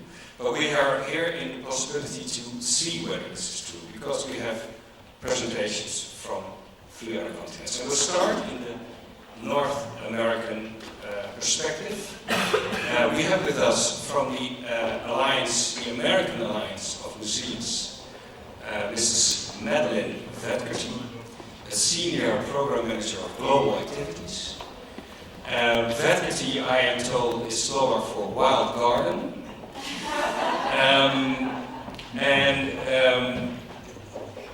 Madeline is here to address us, but the question is in which language shall she address us? For she speaks 10 languages fluently and has studied 16. So, Madeline, Nozem vas prozvat? Please, your attention for Madeline. Hi everybody, I'm really happy to be here. I actually traveled less than some other people did to get here. I spoke to somebody who drove 11 hours to get here, and for me it's just 8 hours to cross the pond. So, are you all properly caffeinated and ready to continue your afternoon? Okay. I'd like to tell you a little bit about my organization, and then I'm going to play a video for you and talk to you a little bit about what my organization is doing in the field of education. We're doing some things that are so new that they're not all out yet. But I think I should just correct one thing first. Vajkerti is Hungarian. It's not Slovak. I know that there are people here who are going to come up to me afterwards and say it's wild garden in Hungarian. Because my husband is Slovak, his mother was Czech, my father-in-law was Hungarian, so he's the perfect Central European, my husband. And I lived in Czechoslovakia. I lived here for 6 years. Actually, it was 3 years, and then the country split in 2, and I lived on the Slovak side. So if I say dobrý den, I'm saying hello in like 5 or 6 different languages all at once. So it's very efficient, and then I don't have to do all of the other ones. The American Alliance of Museums was established in 1906. Our mission is to nurture excellence in museums through advocacy and service. We do this by developing standards and best practices, providing resources and career development, and advocating for museums to thrive. We have 26,000 individual members and 4,000 institutional members, museum level members. Our institutional members consist of all types of museums from all over the world, and we say that we represent museums from A to Z, aquariums to zoos, and everything in between. It's really perfect. I don't know who came up with that in my organization, but I love to use it. Art museums, science museums, history museums. About 80% of our museums are tiny museums, just a couple of people. People always think, oh, the United States, all these big museums, and for sure we do have those, but we represent all kinds of institutions, large and small. Our members are museum directors, they're curators, they're registrars, they're exhibit designers, trustees, development officers, students, volunteers, all kinds of people. Every year, my organization organizes what we call the annual meeting. Next year, our annual meeting is going to be in Washington, D.C. from May 26th to May 29th. Have any of you ever been? I know some of you have been to our annual meeting. Just a few hands. Well, we would love to see you there. We have about 150 different sessions on just about every topic that's of interest to museum professionals. I think that we get between 5,000 and 7,000 people, and it's all arranged by a group of 4 people. And I don't know how they do that, but they do. Last year we had people come from 60 plus countries, and we have other activities. We advocate for museums vis-a-vis policymakers, the press, and the public, and I'll be talking more about that in the workshop that I'm doing tomorrow. We have the Center for the Future of Museums, where we analyze the forces that are out there shaping the future of museums. We have what we call excellence programming, which is around ethical guidelines, standards, best practices that inform museum operations. We carry out international activities. That's the part of AAM that I work for. And we are also carrying out work in what we call K through 12 education. K through 12 means kindergarten through 12th grade, which for us is roughly from the age of 4 or 5 until about 18 years old, as our youth make their way through the education system. If you want to learn more about my organization, it's www.aamus-us.org, and you can learn about our initiatives and what I'm going to be talking about in greater detail, because there's no way to cover this subject in such a short period of time. So that brings me to the topic that I've been tasked with talking to you about today. I thought that we would show a video but to just kind of lighten things up and get you thinking about audience engagement. Okay, so here's... The gardens outside the Philbrook Museum of Art are cared for around the clock and run by Melinda McMillan. So it's everything from the blades of grass to the flowers, the trees. And these two, the garden cats. Acer and Perla are full-time white-collar workers, so while they may cause a little drama, sleep on the job, take a lot of water breaks, or even baths. Their job is to mouse and hunt. Their pay is full veterinary care, food, water, Christmas stockings, you name it. Call it a pet peeve, but Melinda wanted to know what these cats do with all this land when she's not around. So they bought these tiny little cameras to put on the cat's collar just for fun. Little did she know it would put the Philbrook in a whole new category. This simple footage becomes a social media cat's meow, catapulting the museum from a place for Picasso to a venue for voyeurs. Facebook fans went from 2,000 to tens of thousands. A blog about the cats was named Best of the Year, but seeing the pounce or go to Pilates class, not to sound catty, but the video can be boring. Manager Jeff Martin says the cameras are a success because they get people talking about the Philbrook and hopefully in the door. Our job now is to say, here's what else we have to offer. Because although there are 23 acres for the cats to roam, they've never left the grounds, a reflection of this museum's special appeal. Okay, thank you. To go from 2,000 Facebook page followers to 27,000 Facebook followers, I think is quite a feat. And in order to do that, they had to engage in a whole series of activities that create like what I would call a constellation where that kind of thing can happen. And in the case of the Philbrook, they decided to, they created a place where their employees felt like they could be really creative and throw out any crazy idea that they may have. I mean, I'm not a cat lover, I'm a dog person, but I love that. That's kind of interesting, though. So, okay, so I'm going to digress. When people talk to me, they wonder if I'm going somewhere with the things that I say I do, and I am. So I thought I would talk a little bit about our educational initiative and then segue back into the audience engagement piece. AM's educational initiative is something that's relatively new. And I thought I would start with a few statistics. Americans, we love statistics. Museums in the U.S. spend more than $2 billion a year on education activities. The typical museum devotes 3/4 of its education budget to K through 12, which is that term that I mentioned a few minutes ago. More than 55 million visits take place in U.S. museums every year. And our museums provide more than 18 million instructional hours to students across the United States every year. A picture of a field trip, the likes of which I probably went on when I was a child. But there's something going on in the United States.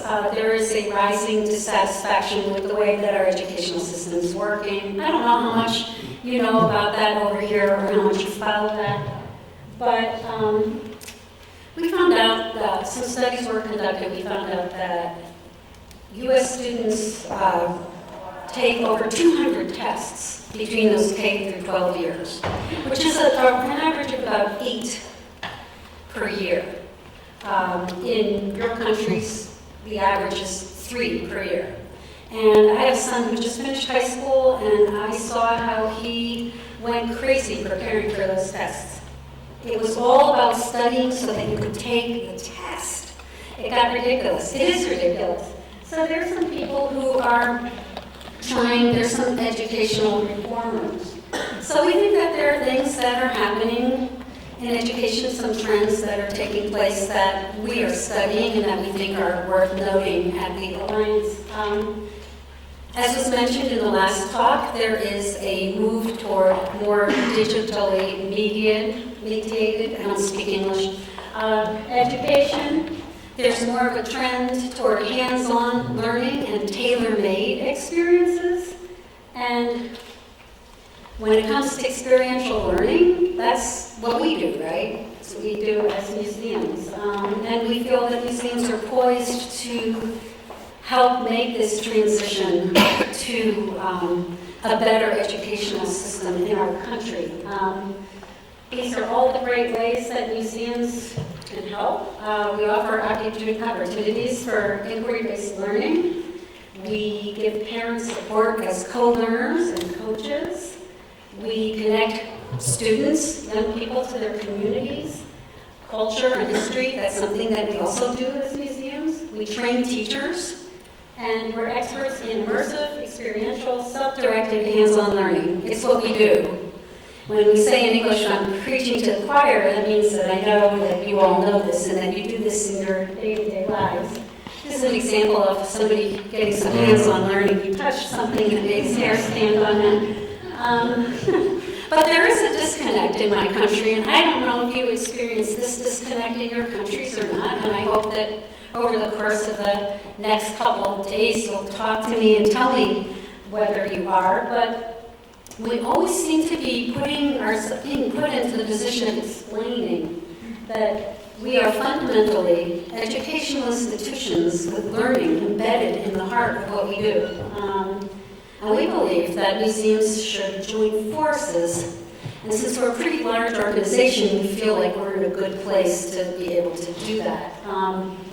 So the first thing that I always say is that you have to study what you're dealing with. So we have people at AAM who are called futurists, and they have looked at what's going on and what kind of trends are taking place in the educational field, so we can look for good places for collaboration.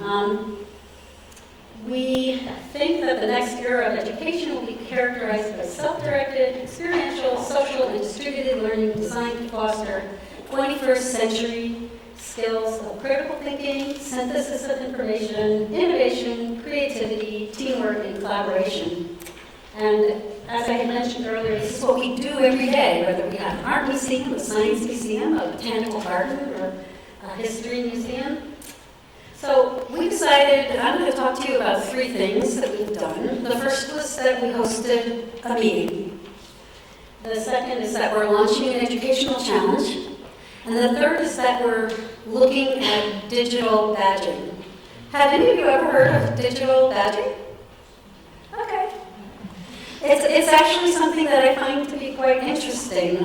We're going to talk about that. I would highly recommend, if you want to learn more about this topic, there's no way I can talk to you about everything that's involved in this topic in the time allotted. And if you want, I can certainly arrange to get this to you so you don't have to sit there scribbling this whole link to our website, to this document. But I would recommend that. The convening brought together 50 leaders in education and museums, people who are trying to reform our educational system, to get together and launch a national dialogue about what's happening in education and where we can collaborate. That was about 2 years ago. They basically wanted to, they think that, they wanted museums and educational leaders to figure out ways to integrate the U.S.'s educational assets into placing where learning adapts to children instead of the other way around.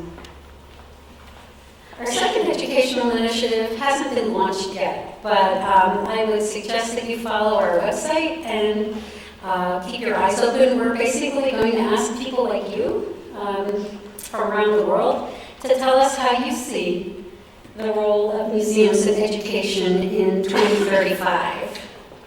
I don't even know if I'll still be around then to find out what everybody has to, how it all turns out. But we have a blog and a newsletter that comes out, and I would highly recommend that you keep your eyes open for it because I think we're going to launch it pretty soon. And then here's the thing about the digital badging that I was talking about a couple minutes ago.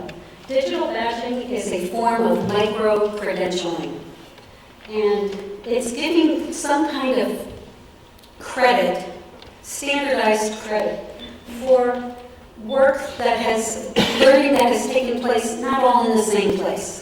So you might have gotten, you might have gone to a seminar, or you might have been an intern somewhere, or you might have participated in a program on learning how to ship precious objects, or whatever it is that you might have studied. And so people have been telling us for a long, long time, our members have said, please, please figure out a way to provide training so it can be scaled to serve the entire field in the U.S. as well as audiences overseas. And digital badging might just do that. This is what the badges can look like. And when you click on them, it'll take you to a description of what it was that the person studied. So if you want to learn more about the whole thing about the badging, I would suggest that you go to the site that's listed at the bottom, we think that it's something, a real role for us. So as an organization, so obviously our involvement with the field of education is part of the audience building that everybody is here to discuss at this convening today. And I think that given time constraints, I'm just going to talk to you about these books. Okay, not in the 3-minute warning. One is Magnetic. I have people here, I know that there are some people here who are quite familiar with Magnetic. Yes, okay, a few hands. It's a great book. It really talks about what makes museums attract audiences. They analyzed, the two authors, Ann Bergeron and Beth Tuttle, looked at 6 museums, and they identified 6 key things that they did in order to be attractive for audiences. And I can tell you that none of those things are the simplest of things. There are some things that, it's complicated. Building audience participation is complicated. There's no magic formula, but they come pretty close. The book is great. And then the other would be, and I'm not going to read these to you because of time constraints. The other would be the Wallace Foundation, and I'll be happy to share this link with people. The Wallace Foundation undertook a study and found something like, they wrote something called The Road to Results, Effective Practices for Building Arts Organizations, and it was released last year. But I don't think it's just for arts organizations. I read it and I think it's for all of us, no matter what kind of institution you have, or whether you're an association, or whether you are an individual museum, and they came up with 9 keys. So if you take the 6 from Magnetic and the 9 from the Wallace Foundation, I think that you'll get a pretty good idea of some of the things that we've discovered in the United States that can help our members. Not everything applies in other countries. Not everything can happen at your institution, but a lot of these things are not necessarily dependent on how much money you have. We know that we're all struggling for money. And we were talking before at the table about how none of us are in this for the money, right? Are you? I don't know what it's like for you, but it's a great study. And then this is our publication from our futurist. And it's not about the future of museums. It's about the trends that will affect museums in the future. It's available for free. You can download it off of our website. And the woman who writes this is brilliant, far more brilliant than I am. And she monitors these things, and I often bring back examples from when I come to a meeting like this of things that are going on, and that she will feature them in her blog, and I recommend that. So I think I'm actually done right now. I enjoyed talking to you. Thank you.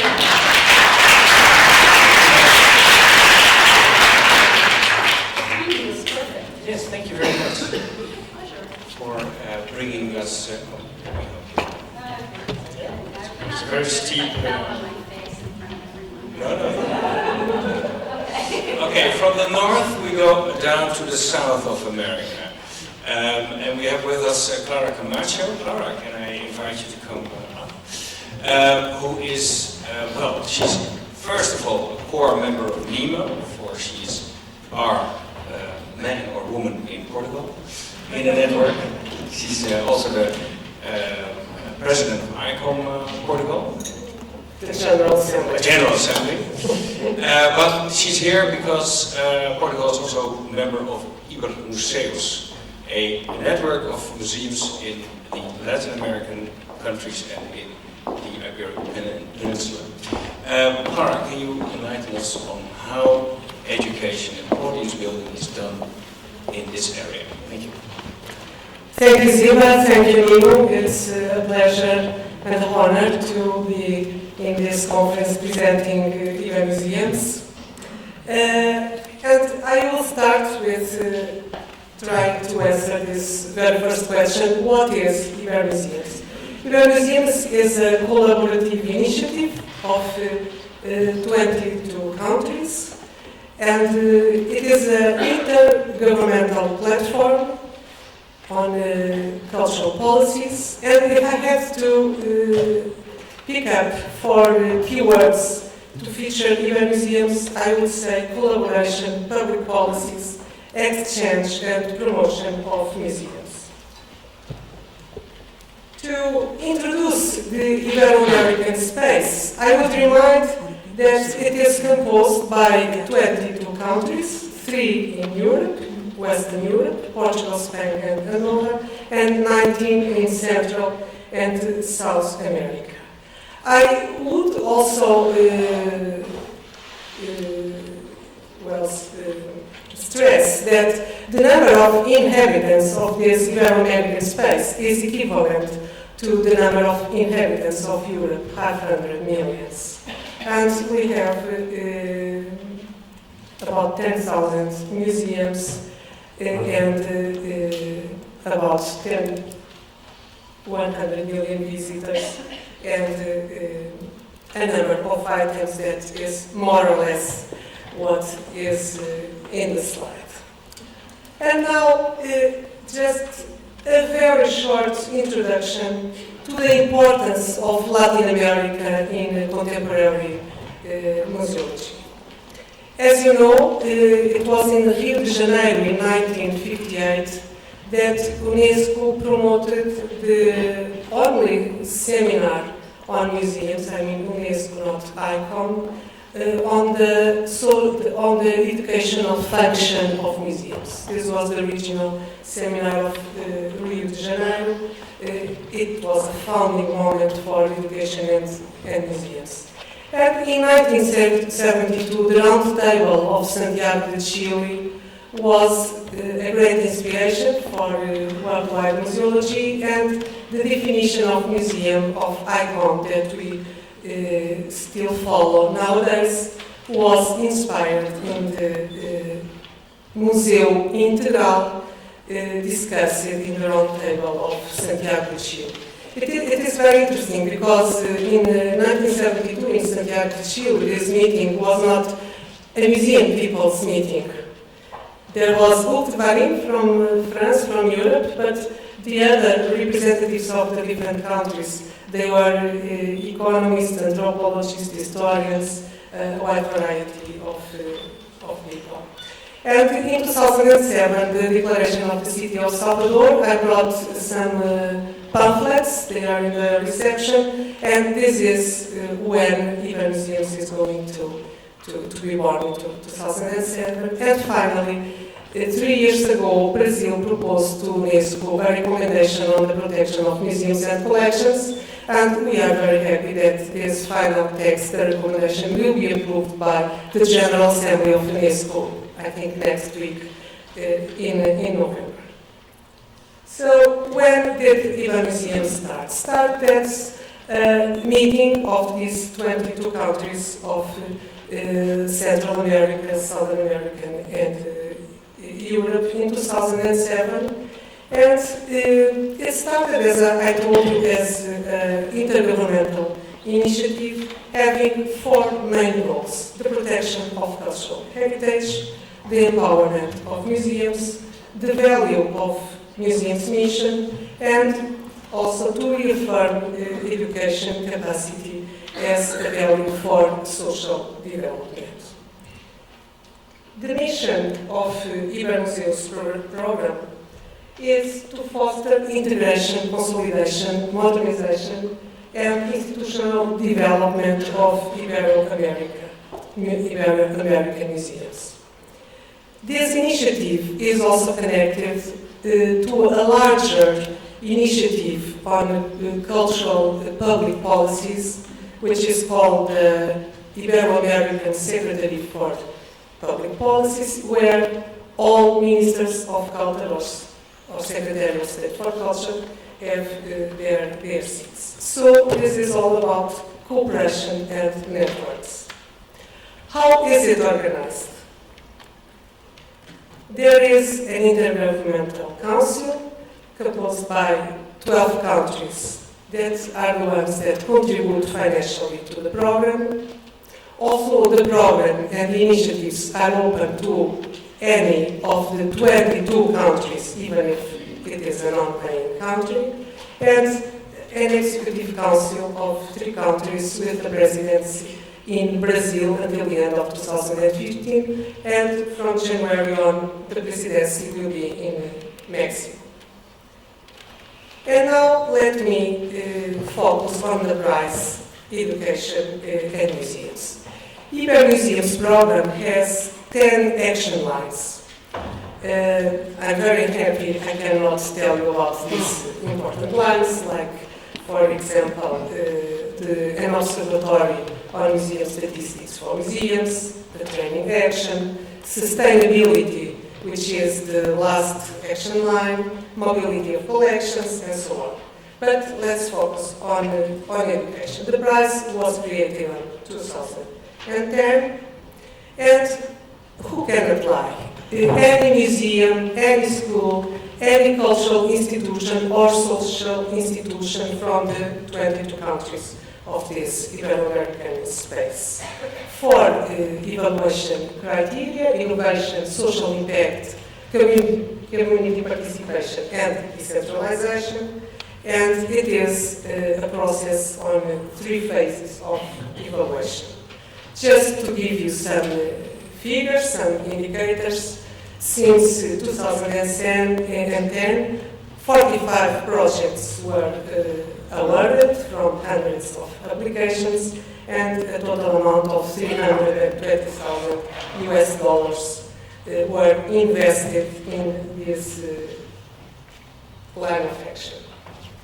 The distribution of prizes per country is, as you can see in the slide. It is about 10 to 11, 12 countries that have been awarded. Big and small countries, the wealthiest and the poorest, but not every country, as you can see, has been active in applying and getting an award.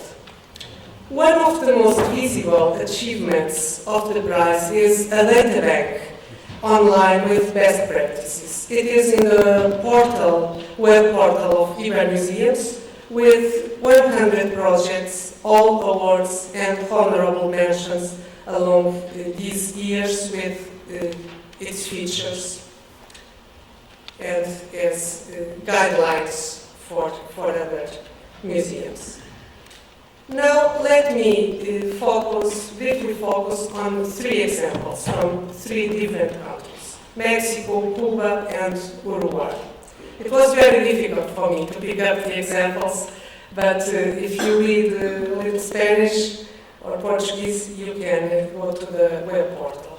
The first example comes from the Universitary Museum of Contemporary Art in the city of Mexico, Ciudad Mexico, and it is a project entitled The Museum at Your Home. It is accessible to students, middle school students. It is a partnership with contemporary artists who lend some work of art for exhibition in the houses of the students. Family and neighbors are invited for the opening and exhibition, and the exhibition of each work of art is done by museum processes from selection, conservation, transportation. I also have interesting videos online about all this process until the opening of this micro exhibition at home. The second example comes from Cuba, from the Natural History Museum, and the target is adults with some kind of impairment deaf or blind people, and the partnership with groups of popular education took to the involvement of these groups of adults, and a permanent program and a permanent room for these people were created in this museum, and this was the first time this happened in Cuba. And the third example comes from Uruguay, from the Pre-Hispanic and Native Art Museum, a mobile traveling museum, interactive, bringing archaeology methods to students of rural areas. In Southern America, there is a great gap between the huge capital cities and the rural areas, and this project have helped on decentralization and openness of the museums. I could also mention a very interesting project in Chile dealing with the memories of Pinochet's dictatorship. In Brazil, dealing with the theme of labor and the rights of workers, but so far, let's see which are the main outcomes, the main impact of this initiative. Visibility for the museums that participate, more participation of the people involved, and often their families, neighbors, and communities, the purchase of equipment and hiring of staff, the adoption of learning materials and ICT. And now, which are the main weaknesses? And communication is one of the main difficulties. The limited access to ICT in some countries. I could mention, for example, Cuba, where the access to internet is very, very limited, but also others, especially the countries situated in Central America, like Nicaragua, El Salvador. Also, sometimes the focal point in each country is not so active, and the unequal distribution between the capital cities and other areas. The main achievements: fostering educational capacity, supporting museums, helping in cohesion and social inclusion, decentralization, mobility of collections. And to finish, some remarks on the specificity of Ibero-American Museum landscape.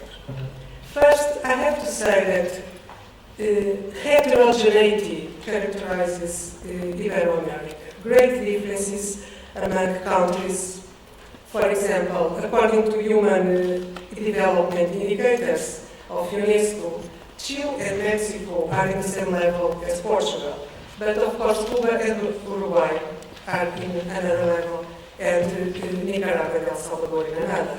So there are great differences, as I already mentioned, between the huge capital cities and rural areas. Nevertheless, museums in Latin America are represented as agents of change, diffusers of democratic values, strongholds for cultural diversity, creative and critical appropriation of heritage. And my time is flying. Let me finish with a look of enjoyment and hope towards the future. Thank you.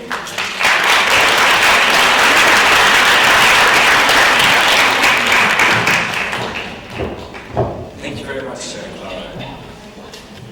So, the prize we cannot win, we're not in your league, though the Portuguese and Spanish museums can. And Andorra, I didn't know that, Andorra is also a part of it. So, now we go to the east, represented by somebody from Dublin. That's interesting.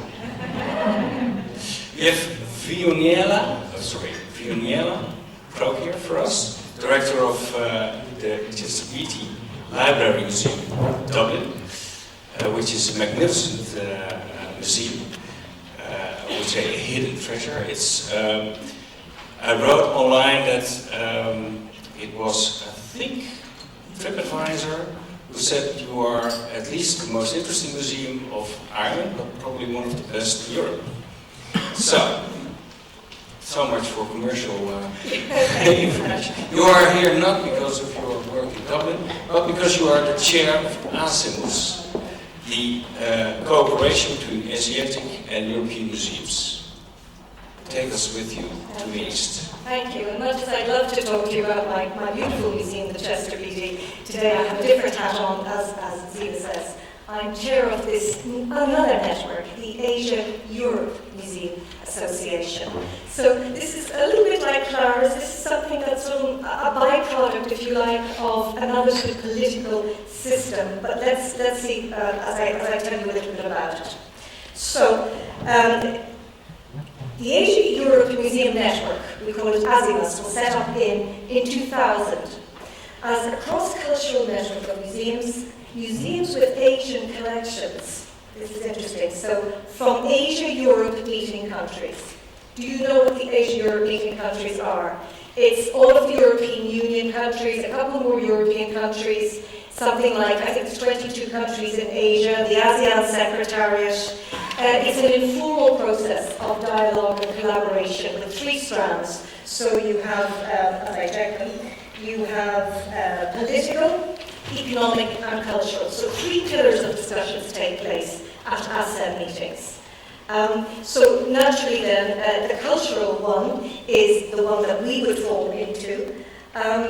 So ASEAN's objectives, I think I have the mission statement up there, and our objectives are twofold. To promote cultural understanding between the peoples of Asia and Europe through collaborative museum-based practices, based cultural activity, and to stimulate and facilitate the sharing and use of museum collections.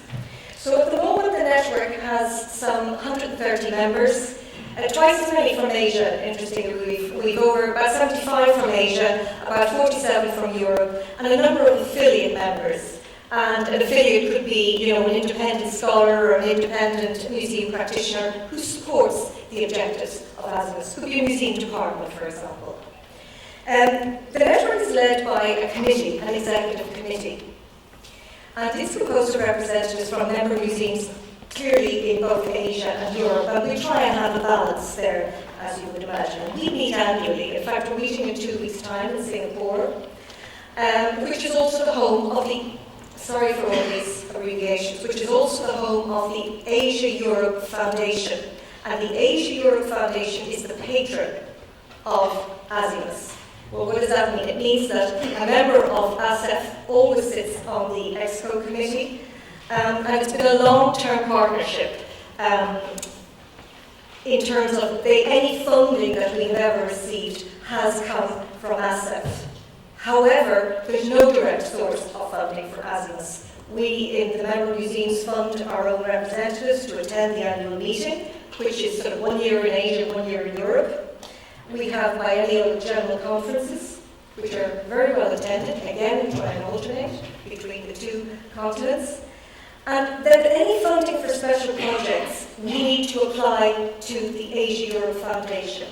Now, you may not be aware of this, but if you're in the European Union, your country is making a contribution every year to the Asia-Europe Foundation based in Singapore. It's the only permanent structure of the so-called ASEM meetings.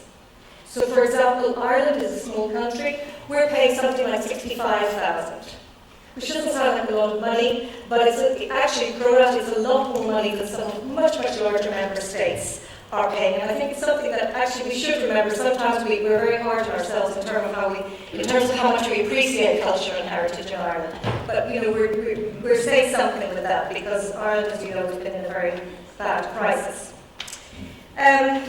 But so by and large, we rely on the goodwill of our members for the active support of ASIMUS.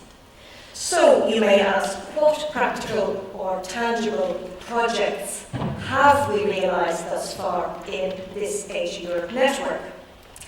Well, our activities primarily take the form of networking and the exchange of information, personnel and skills. This biennial meeting that I mentioned to you, which always has a themed conference, open to all members, and our ASIMUS website, which you see now on the screen, which is a very comprehensive source of information about ASIMUS with searchable lists of members, details of meetings and projects and conferences, and you see NEMO is well placed at the moment up there. And it's important to say that actually ASEF, this Asian Europe Foundation, host the ASIMOS website, so that's a very substantial indirect support. Okay, another project at ASIMOS which I really want to mention is something called the Virtual Collection of Asian Masterpieces.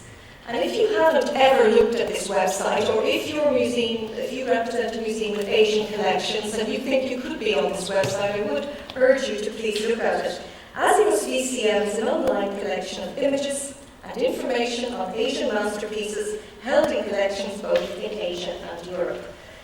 We have over 2,000 masterpieces presented by more than 100 museums on our database, which goes some way to express the richness and the variety of Asian heritage.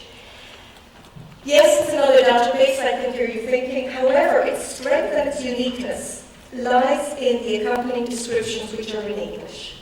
And if you think about it, this is very often the only shop front for an international audience for a large number of Asian museums.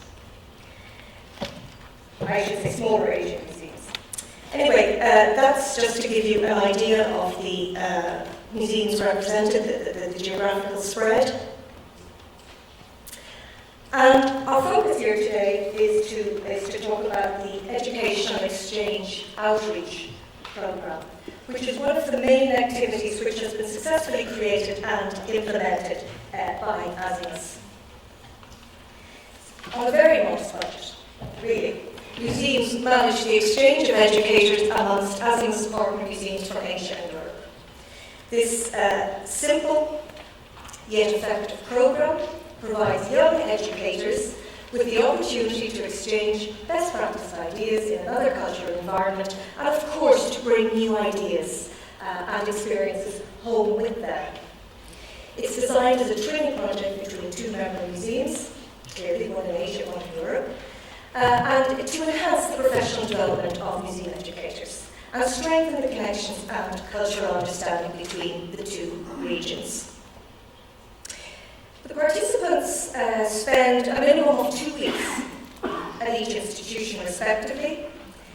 That's a limited amount of time. They do take part in the educational efforts and they witness and are sort of shadowed. They shadow, let's say, their colleague around for that 2-week period, working on projects that are mutually beneficial, addressing different issues and themes. They're required to set out in advance what their desired outcomes are and to produce a report to see if they reach those outcomes. And that can be something very different that maybe I'll skip through here now because of time, but if it comes up in a question, we can talk about it. I said the budget is modest, and it is modest. I think it's extremely modest. Each museum receives a grant of up to 2,500 euros. That's 5,000 per exchange, to cover all the costs of travel and accommodation and living expenses, as well as any educational materials that are used during the programme. We have 4 museums receive the grant in 2014. I don't know if I have that slide, it's later. Another 4 in 2015. And if museums want to add to that funding, they might decide to throw in another little bit. That's something they can do. The only obligation is that we ask it to be a minimum of 2 weeks, with the required outcomes reported in full. And at the conclusion, we're asked to write a short report, which is included on our website. There are 3 goals for the...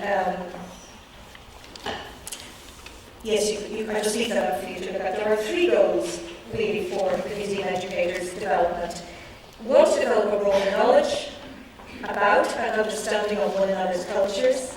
And I think we can't underestimate or overestimate the importance of that alone, of spending 2 weeks in Asia. You may be working with an Asian collection in Europe as a museum educator, you may never have been. You may be developing an exhibition on China or on Philippines or something, but you may never have been to that country. To observe in each other's workplace best practices in museum education. And thirdly, mutual capacity building in the development of educational activities together. So what have we learned over the course of these exchanges? Above all, they have allowed an very interesting museums to get to know one another. And I can't speak for Asia, which is a huge, diverse geographical area. But the one thing that, I mean, I can add to what Steve said, but also just that, you know, relationship building is huge. It is for all of us, but as we know in Asia, it is particularly important. And that you cannot replace that face-to-face and collaborative working alongside one another, getting to know each other.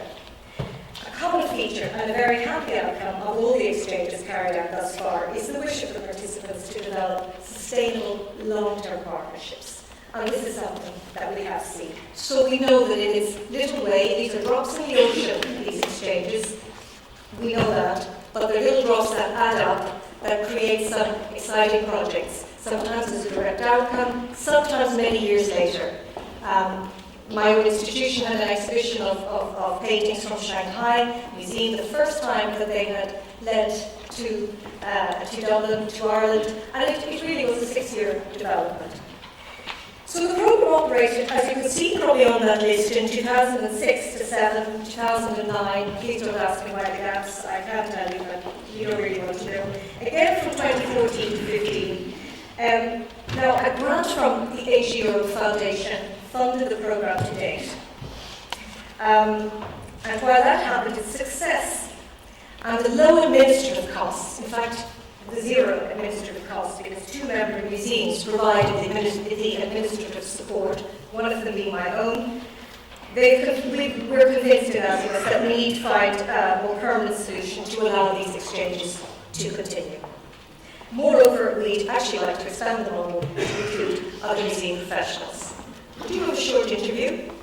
It's 2-3 minutes. Yeah, I'll stick it on because some of you will know this person. Yes. Who is our wonderful head of education, who actually was the administrator working on it. So.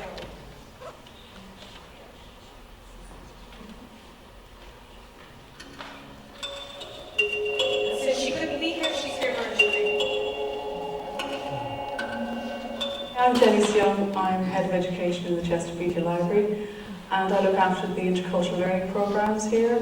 We have an important Asian, European and Islamic collections, and we engage with communities as represented in the collections.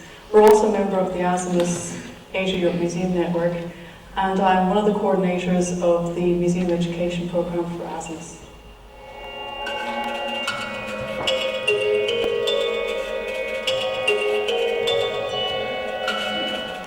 The ASMUS network has one major element in common, and that is that Asian and European museums both have Asian collections, and the network allows people and practitioners through the network to exchange and provide mutual understanding and cooperation. And one of these things, or one of these benefits, is the Museum Education Programme, because it encourages museum education practitioners to exchange ideas, learn from each other, as well as create mutual understanding and intercultural dialogue.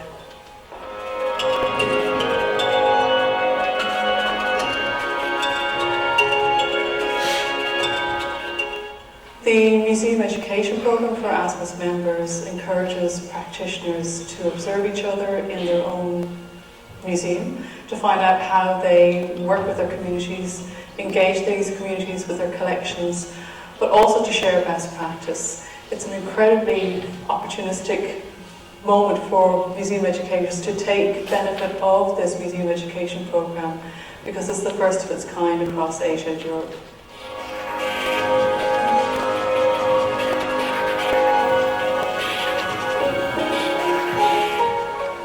We participated in the first Museum Education Programme with ASMUS, and I was lucky enough to be able to go to the Islamic Museum of Art in Malaysia, and 2 colleagues came back to Ireland to work with us for 2 weeks. So it's a 2-week exchange programme between the 2 museums, and I was able to observe my colleagues when they were working with their collections and communities and audiences.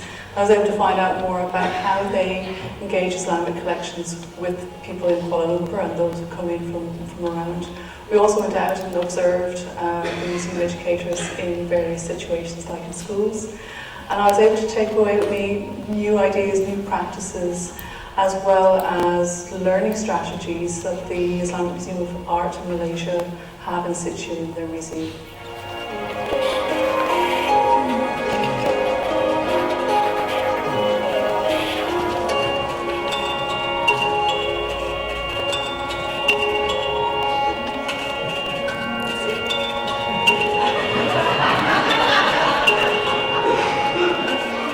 Thank you very much. Just stay on the stage. Thank you. Ladies, we have to the stage. So we'll do some last Q&As. Oh, yes, this is a really dangerous walk. Okay. So is there a mic in the audience? Hello, organization. Julia? Mira? Yes? Okay. Thank you very much for your very informative presentations on these different networks, the NEMO likes, but in other continents and your activities. But I still have this question about the differences between the continents. So that's what my first question would be. Consider that you also have an experience today with presentations about how things are in Europe. What is, in your eye, the most striking difference between the practice in your network and here? Well, I think I'm going to disappoint you because I actually think that we're all grappling with similar things. We're all looking for more money. Right? We're all looking for ways to engage audiences. We're in the United States, we're moving away from that object-centric model to, excuse me, to visitor-centric, visitor-focused. So we may do things a little bit differently, and we may have some different points of view, but I actually see tremendous parallels and similarities. That's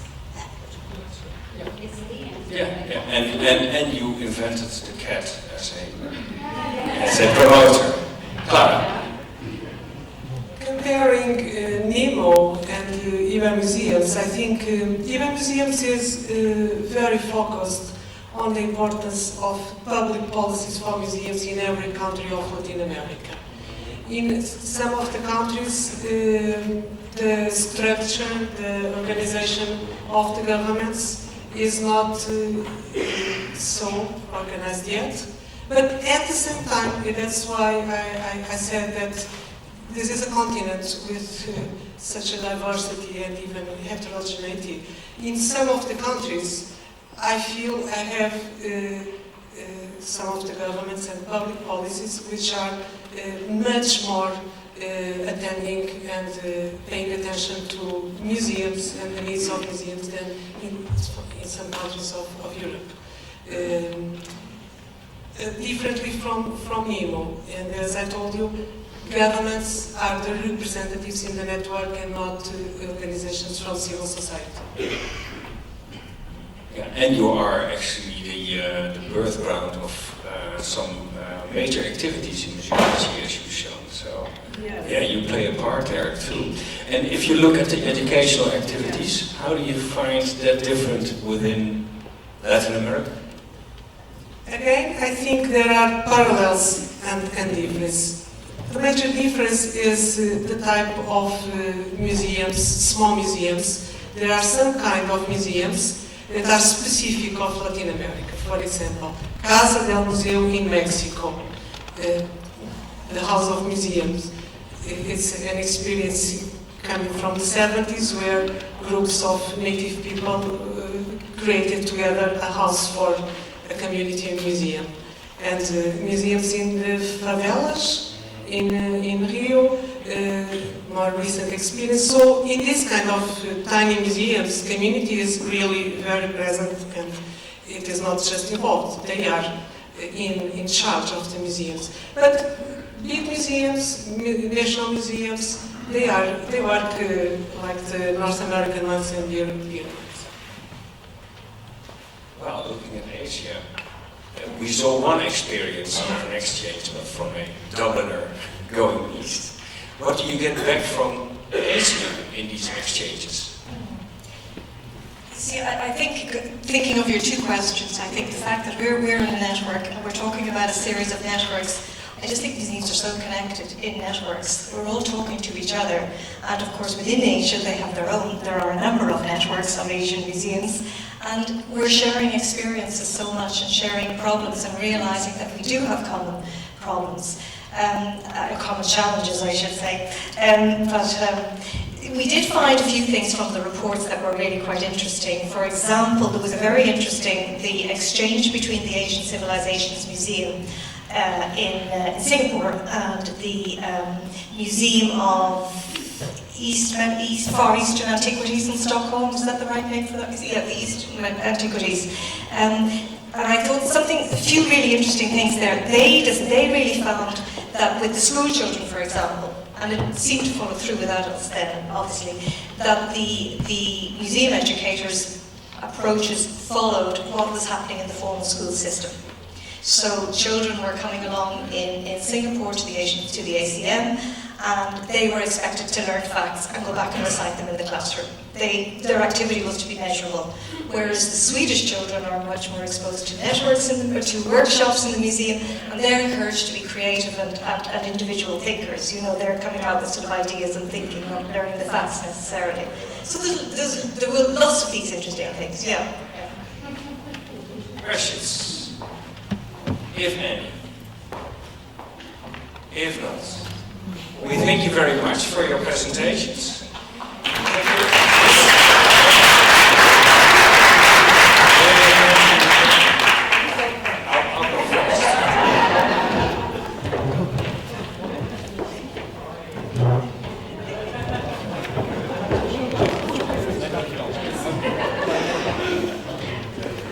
Okay, thank you very much.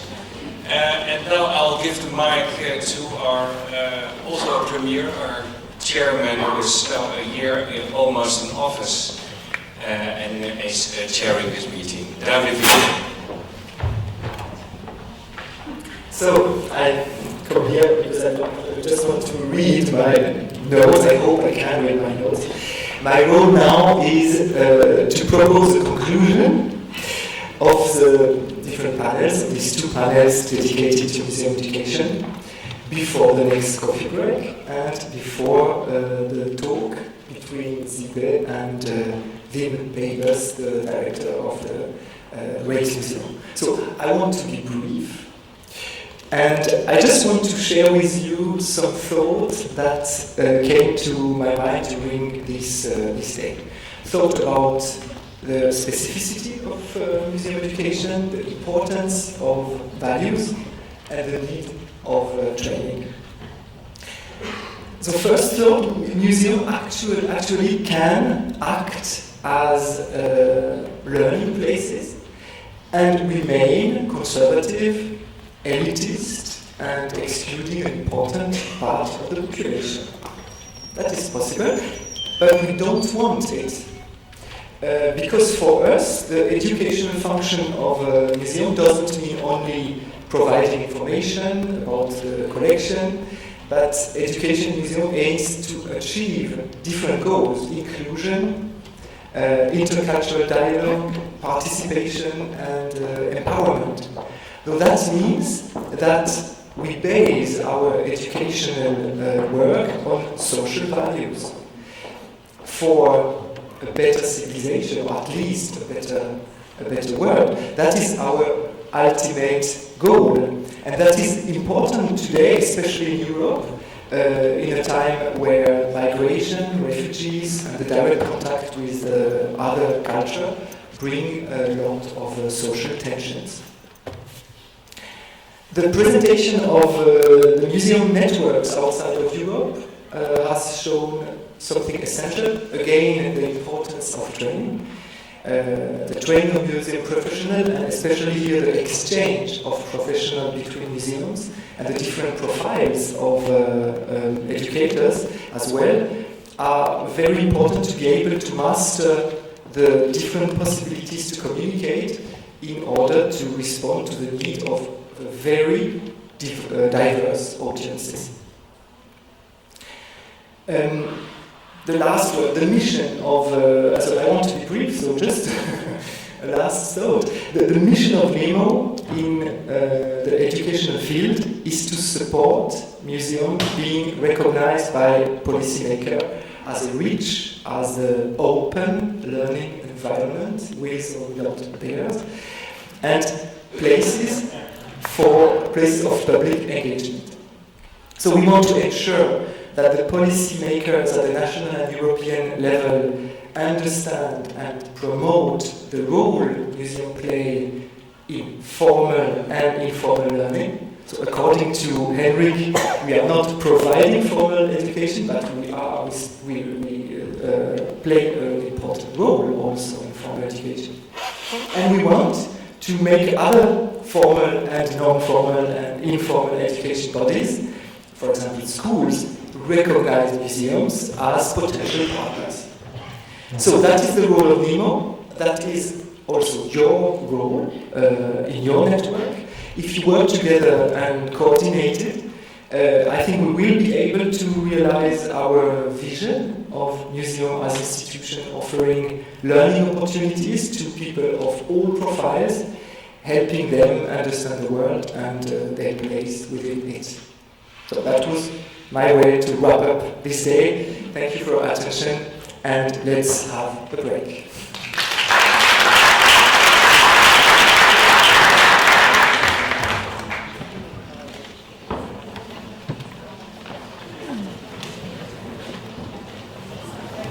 Sorry, but yeah, sure, no problem. We come back in 30 minutes. I'd like to have the application go on, so you think it would be possible to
intentional and the most open-minded delegates of today. Thank you all for being here for the last one. We have a conversation interview with Wim Pijpers, sitting here next to me. It's sort of a new tradition. Last year we had Martin Roth here in Bologna then, at the final round, and we started this as a conversation, and that was a good idea to continue. So, but before I start, I have a very practical issue, and that's the lost and found section of today. I have here, for the rifle owner, there she is, an iPhone. I haven't seen the test, so. Alright. It's the only part we give away today. So, we have with us Wim Pijpers. Who is Wim Pijpers? Well, and I need, there it is. I need this thingy to work. Does it work? It doesn't work. Turn it on! Turn it on! Where do I turn it on? This side. Oh, here.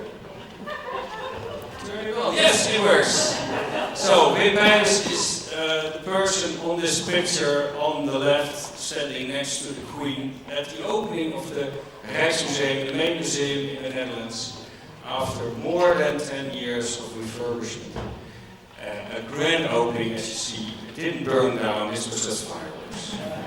It's the man who is responsible for the fast audiences that came to the Rijksmuseum, more than anyone expected, even him, who all wanted to see, of course, our most important painting, The Night Watch. And the audience were from all stands of life, including Obama, who paid a visit to the Netherlands and wanted to see the Night Watch. And his presence was noticed by the New York Times opening with this picture. So, who is Wim Pijpers? Wim, welcome here in our midst. I have some questions prepared for Wim to discuss, but this is an open session, so there are mics. Where are the mics? Mics are coming. They are there in there. So, anyone who wants to pose a question, I'll give you space for that. Wim, we want to know what is so interesting about you for us. And one of the aspects that is interesting is how you look at audiences. You have a different approach to audiences. I have a picture of that just to illustrate this. What do we see here? What we see here is it's a very special program run by a foundation that's called the Last Wish Ambulance. And it is for people in the last weeks or sometimes days of their lives, and they can apply to do one more last thing in their life, and that is to go to sea, or to go to a football match, or well, anything. And to our surprise, many people, we have about 10 or so per week after opening hours. People just want to go to see the museum, the Night Watch, or Rembrandt's Syndics, as on this picture. And it's a very moving way of how to say, of dealing with an audience, which is of course not a target group or something else. They just apply, and they are, as you see on this gentleman by this bed, it's very intense to bring these people up with an ambulance and 2 or 3 people to help them. And I think it's our responsibility to do this. And does it stand for, let's say, so it will be for everybody? Yeah, does it stand for the broad interest that the audience have from all kinds of life for this museum? Yeah, we are the Museum of the Netherlands. That means that we have, with 2.4 million visitors on a yearly basis, we have we have an enormous audience. Let's say 50% is Dutch and the other 50% is foreign. And within that 50% Dutch, we have about 400,000 kids, school kids. Yeah, it's a very broad audience. I mean, we almost attract everybody. And is that something that amazed you, or is that something that you marketed for? Yeah, since the reopening, I mean, the museum really is for everybody. It's not a tourist trap. Though we have a lot of tourists, and they're more than welcome. But we're also for the Dutch people, and we're also for school kids, and we're also for people in the last stages of their life. So, in fact, we are indeed for everybody. And yeah, I remember once I read an advertisement by the Tate that they were looking for new staff members. And you know that the public institutions normally have to have this line, people can apply, women, male, blah, blah, blah, the whole sentences of everything. But Tate mentioned the same thing, but they did it on their own way and very appealing to me. Our jobs are like our galleries, open to all. Well, that's it. Great, thank you. And how does this work if you look in your presentation? There's here a picture of, well, something like a post-it on the wall. It is a post-it. It is a post-it. What do we see here? What we see here is a gentleman looking at a post-it, extra large, yellow, temporary in the case of 3 months in this example. We asked Alain de Botton, the philosopher, to write text labels next to the normal, so to say, text labels, and he sticked these post-it labels next to the paintings, and his texts were his ideas about what you really saw on the paintings. So no art historical phrases on Renaissance or Retouche or oil on that or anything. The man in front of that painting is looking at the painting. And what does he see? He does not look at the painting. He looks at other people from the 17th century, and he has his idea or his questions or whatever. And the text by Alain de Botton was exactly helping him defining, well, maybe the right questions or even the right answers. It was a complete new approach of communicating with your audience. And it was, strange enough, very, very successful.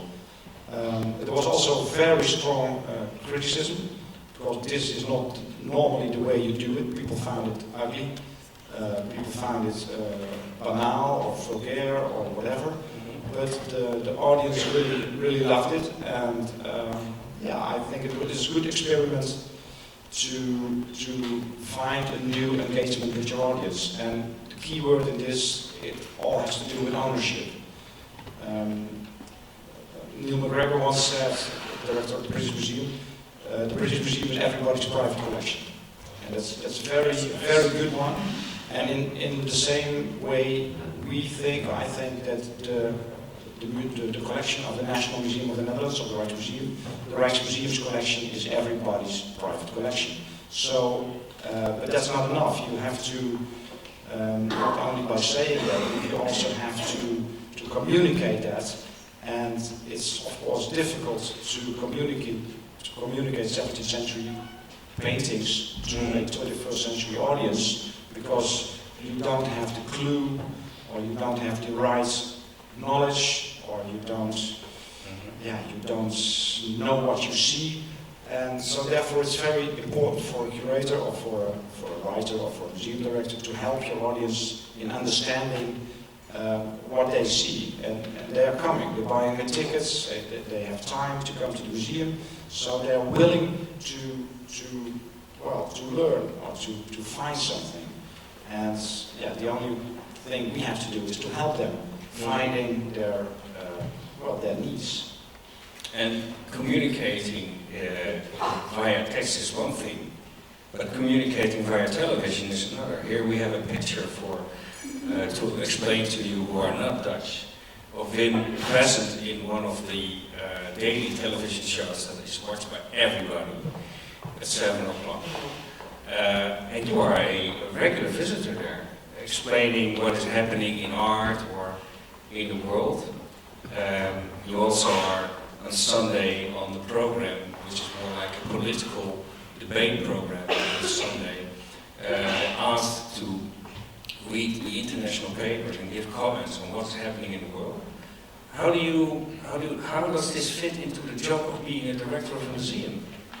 I think that museums are part of society, and museums are not something that is besides what's going on in the daily normal world. I mean, of course, museums are places where things can be enjoyed and seen and taken that are different than daily life, of course. But at the same time, it's not isolated from the world we live in. They're part of it. So I think that it's important for museums to respond and to breathe and to go and to mix and to connect with the world that we live in.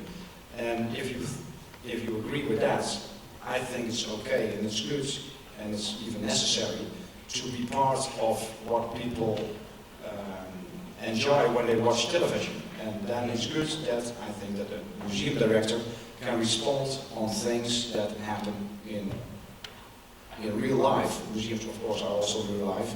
But it's good that the museum director can respond on what's going on in the world. And therefore, museums are more than showcases for beauty and history and whatever. They're also breathing and living elements of society. So therefore, they should be open to what's going on in the world. And well, the curator or the museum director is the. I mean, I cannot ask Rembrandt to go to a television show to respond. What a pity! What a pity indeed. How would he react? But I don't know. But I think it's good to have artists or museum people or art people from the art world to respond on what's going on in the world. Why not? Why not? Why not? Audience, questions, reactions. Yes, there's one question over there. Please. Yes. Your museum forum. First of all, I want to congratulate because your museum was the winner of the last European Museum of the Year award, and so we are very, very, very proud of it. The question is, how do you organize your staff? Because I think that for creating a complex and efficient cultural offer, you've got to work very close also with other members of your staff. Because I think that the life of a director, as you act, is very complicated. And so, do you have how is composed your staff, and how many times do you confront with them? And may I add to that question the fact that you are very present in the outside world, and how does this work also in this communication with the staff? It's a simple question, though it's at the same time very complicated, and we don't have that much time to discuss it in detail. But we have a board of directors with 3 directors: director of collections, director for finance and operating, and the 3 of us are the board of directors, and we meet weekly, always. So that's good. And every director has a group of staff members. The director of collections, of course, is the curator.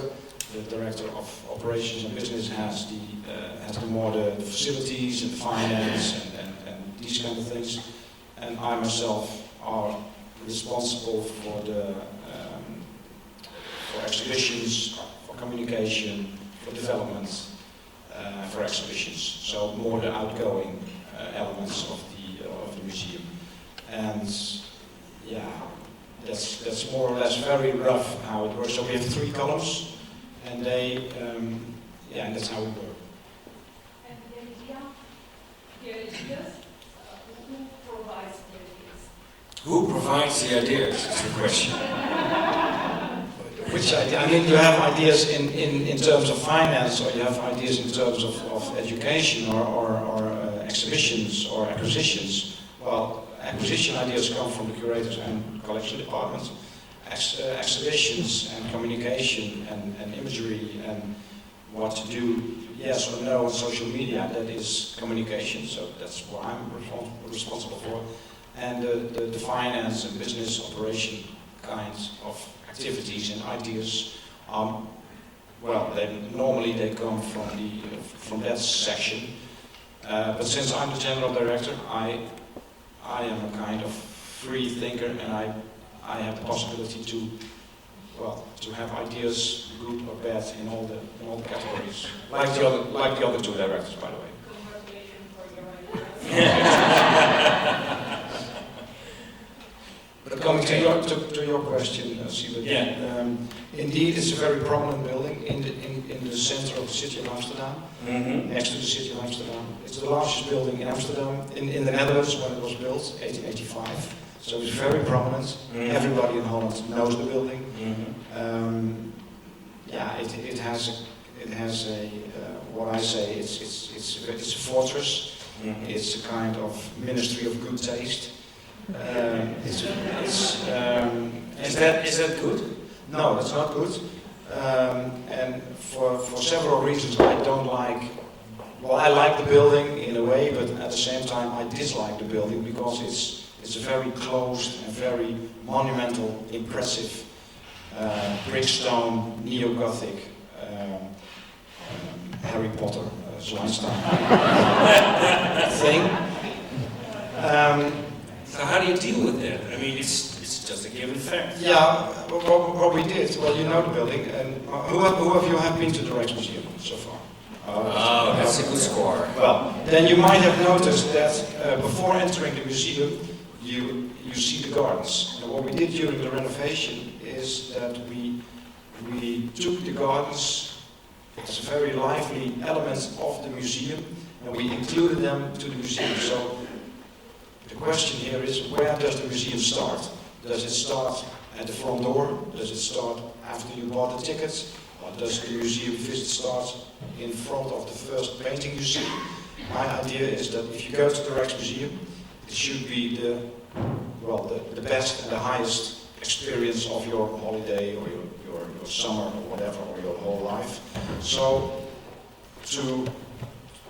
with that in mind, I come from the theatre world, from the performing arts. It is good to stretch that whole moment of experience when going to the museum. So you have to take that moment ahead. It's like a script. Yeah, it's a script.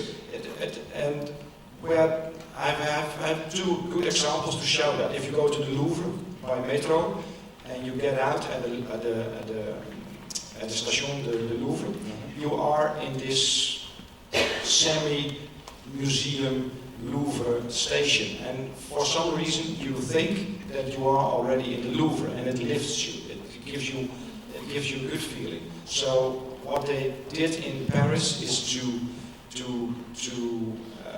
bring the front door of the museum immediately at the metro station. So that's good. So you get out of the train and you are in the museum. You are not, but you feel that you are in the museum. Another example is St. Peter's Place in Rome, where you have this Bernini colonnade, the big colonnade. Yeah. That if you are on St. Peter's Square, you think you are in St. Peter. You're not. You have to walk for hundreds and hundreds of meters. But you are in what they call the arms of Jesus, and there's no way back. So you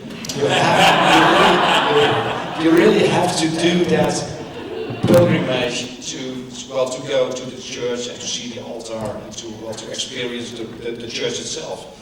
And that's exactly the same what we did here. Well, you can't see it on these pictures, but we took the front door to the outdoor into the city. So as soon as you enter and see the building, you are in the arms of the Rijksmuseum, and I think that's a good thing. And we The arms of opened- Rembrandt in this case. the arms of Rembrandt. So we opened the museum. The museum is more than bricks and mortar. It's more than that building.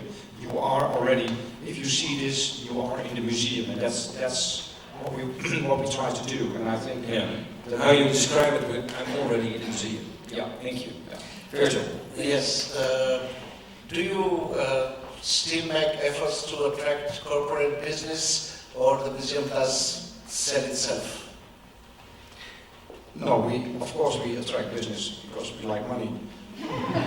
That's, we like sponsors, we like friends, we like people who buy tickets, and it gives us all the possibility to fulfill our ambition and to do what we want to do.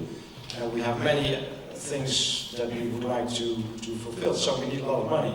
So everybody who brings in money, good money, I mean not all kind of phony sponsors or whatever, but if corporate sponsors come along and they have good plans and they want to support us, they're more than welcome. Yes. That could be because you are also in a fierce competition, because let me take you to the global playing field where you're part of. Here we have some pictures of new buildings being erected for museums outside the European continent, and they're growing in a rapid force. We see the Middle East, we see Rio de Janeiro, we see China. How do you respond to that? The fact that new buildings, I mean, you did an effort in what we can say was before the crisis, a golden decade in the Netherlands, and I think in Europe, where everybody was investing, a decade that maybe is long due. While around us, the number Michel Magnier quoted from ICOM, that the number of museums has exploded. Well, not only in Europe, but mostly outside. How do you respond to that?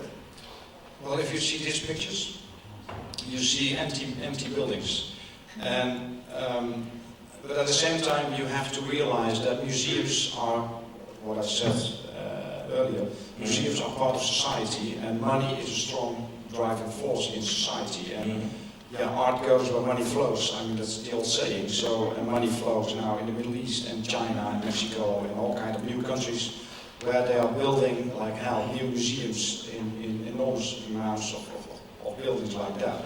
But talking about, and that's a kind of new value, that's a new driver. So build museums and then the rest will come, like Japan did in the 80s.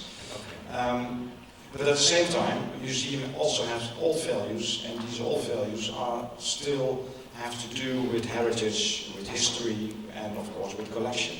And I think seeing these projects, the weak point of these buildings are the lack of collections. I mean, okay, then I have another slide for you. Well, the Rijksmuseum started in 1795, and the collection is older than the building, so people don't come to the building, they come to see Night Watch Rembrandt. And even if you hang the Night Watch here, this will be a blockbuster building. So but looking at these pictures now, we're talking about the continent of Europe, we're talking about good collections, about private museums, private collectors that start their own museums. I'm not sure if their collections are so good yet.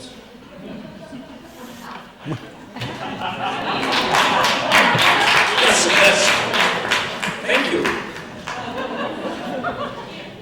But if we continue on this, I'll take questions later. Just a second. I mean, we continue on this page. Yeah, the collections. I was at the opening of Louis Vuitton in Paris. This is Louis Vuitton on the downside. On the right up is Garage in Moscow, and we have Punta de la help me, the Gonda from Pinot, Venice. Yeah. So young collections, except for the Venice example, new buildings, and yeah, it's fun, it's good, it's nice, but Yes. This is not your league. That's what you're saying. Well, I'm not against these initiatives, but I think that what will happen if Mr. Arnaud or Mrs. Abramovich or one of these, Eli Broad in LA, who just opened the new museum, what will happen if these people stop collecting and within 10 years? So, and museums are very slow-moving institutions with a long heritage, and these are more a kind of how to say that? It's fast movers. Fast movers, not fast coming, fast going. No, maybe not one-hit wonders or so, but they are more.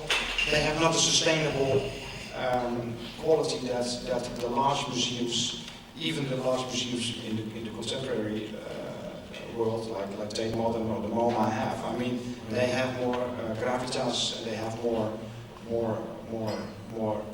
curators, more power, and this is another type of museum, and it has its own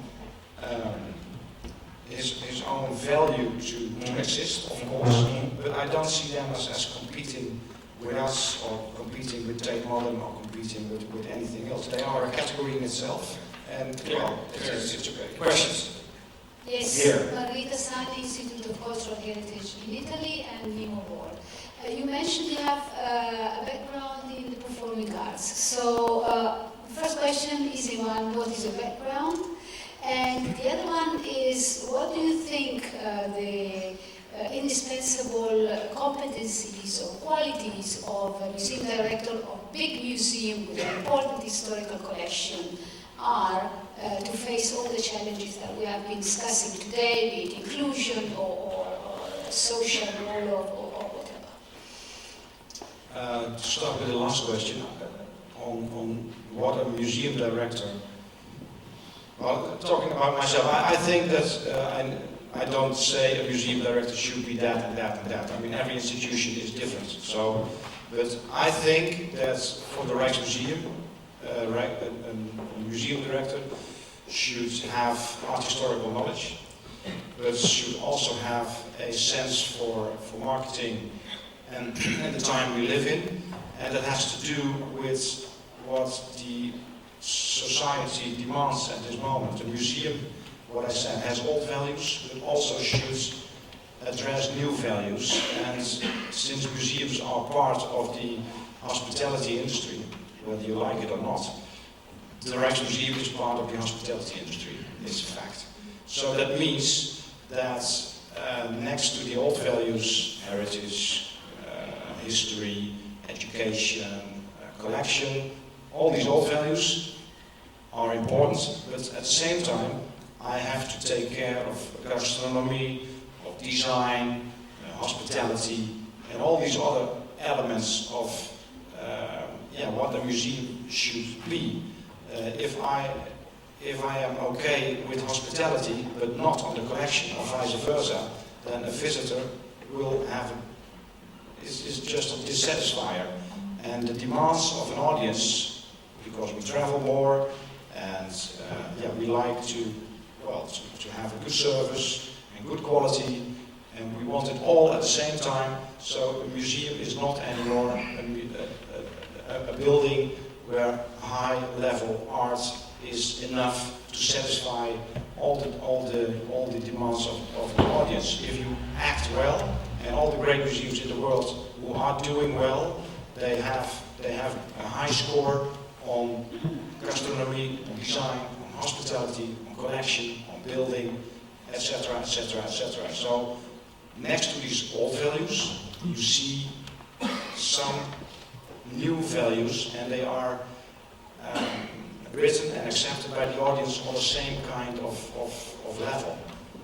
And in Italy, for instance, with the big change that happen now in the Italian museums, you see that the content and the history and the collection is perfect, but the buildings, the hospitality, the gastronomy, it's even Italian. Yeah, outside the museum. I agree immediately. But and you see that in Italy, on these new values, digital, there's room for improvement. Clear. Oh yeah. That's my personal background. Well, I'm an art historian, and I started my career in cultural activities in the performing arts. But I work in the museum world since the mid-80s. You were a light technician, weren't you? Yeah, I was a light designer. Yeah. Well, hence the museum. Another question there in the back. Hi, I'm Haley Stratton from Glasgow Museums. Hiya. Stand up, please. Stand up, please. We can see each other. Yeah. Your digital offer, digital approach is incredibly open and responsive and playful. And I wondered to what extent you think you have been able to take either specific ideas generated through that or those values into the museum itself? Before we answer this question, you can think about it. Maybe not everybody knows how the digital performance of the Rijksmuseum is. We have some slides about that. Can we keep this question for later on when we are there? Okay. Another question maybe on what was happening now in the debate. Maria Blanco, Access Culture, Portugal. Yes. Since you have decided to bring concrete examples, and I think that's great, I think we should be also a bit more concrete in our comments about some of these things. Yes, you may. So I think we should be a bit more fair. So the previous slide, on the top right, the museum you showed is the Museum of Tomorrow in Brazil. It is a Brazilian initiative in Brazil. It's not the same as Louvre in Abu Dhabi. And because I believe that the museum is a person, it's very interesting, before the museum's opening, how they're presenting themselves already, how they're talking about who they're going to be, what is their personality and what's their identity. So I think it's a project we should follow. Thank you very much for this question. There's hope in these pictures. Yeah. Okay, let's move on about talking about money and about rich collections, or maybe not so rich collections in particular, in the hands of private owners. Who knows these pictures? Hands up, please. Not much. Who has heard that there has been a big buy by the Rijksmuseum and the Louvre together? Oh, this is news. We're telling news. Okay, Pim, what are we looking at here? Well, it's no surprise that most of you don't know these pictures. These are the best and the longest hidden treasures by Rembrandt. Have been made in 1634 and have been shown in public only once in 1956 and have been in private hands forever.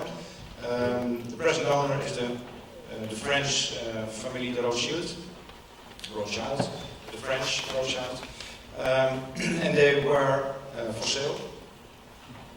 They came for sale in spring this year for the price of 160 million euros, 160, for the both of them.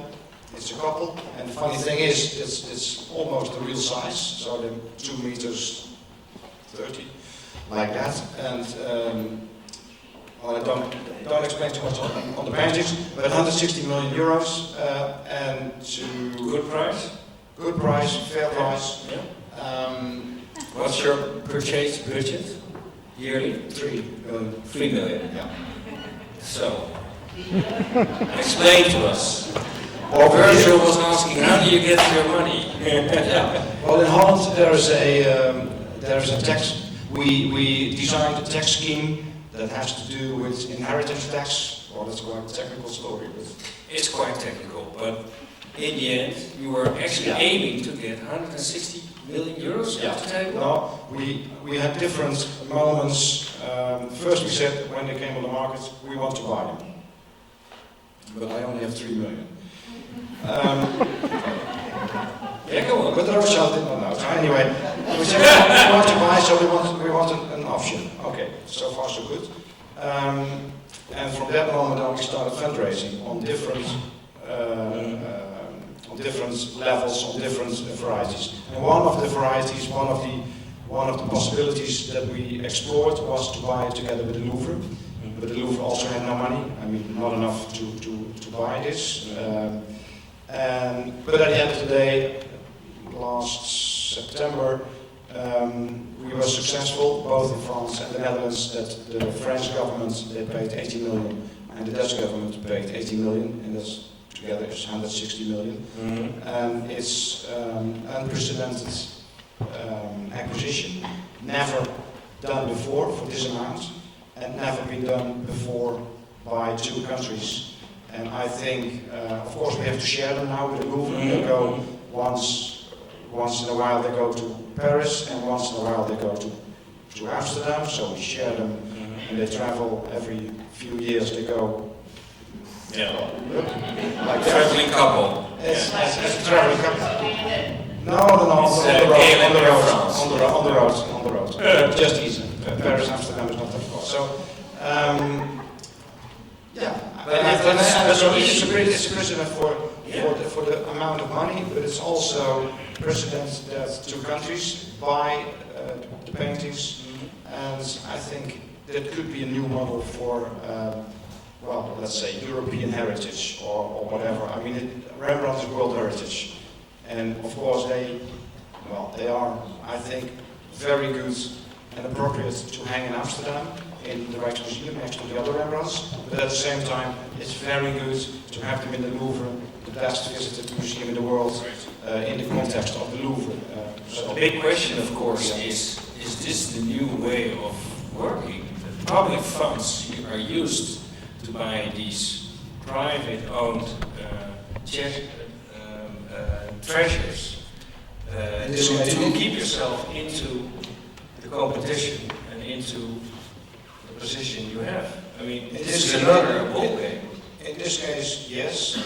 This is the last. These 2 are the last Rembrandts in this category on sale in the world at all. Now it's sold out. Okay. So that's a comfort thought.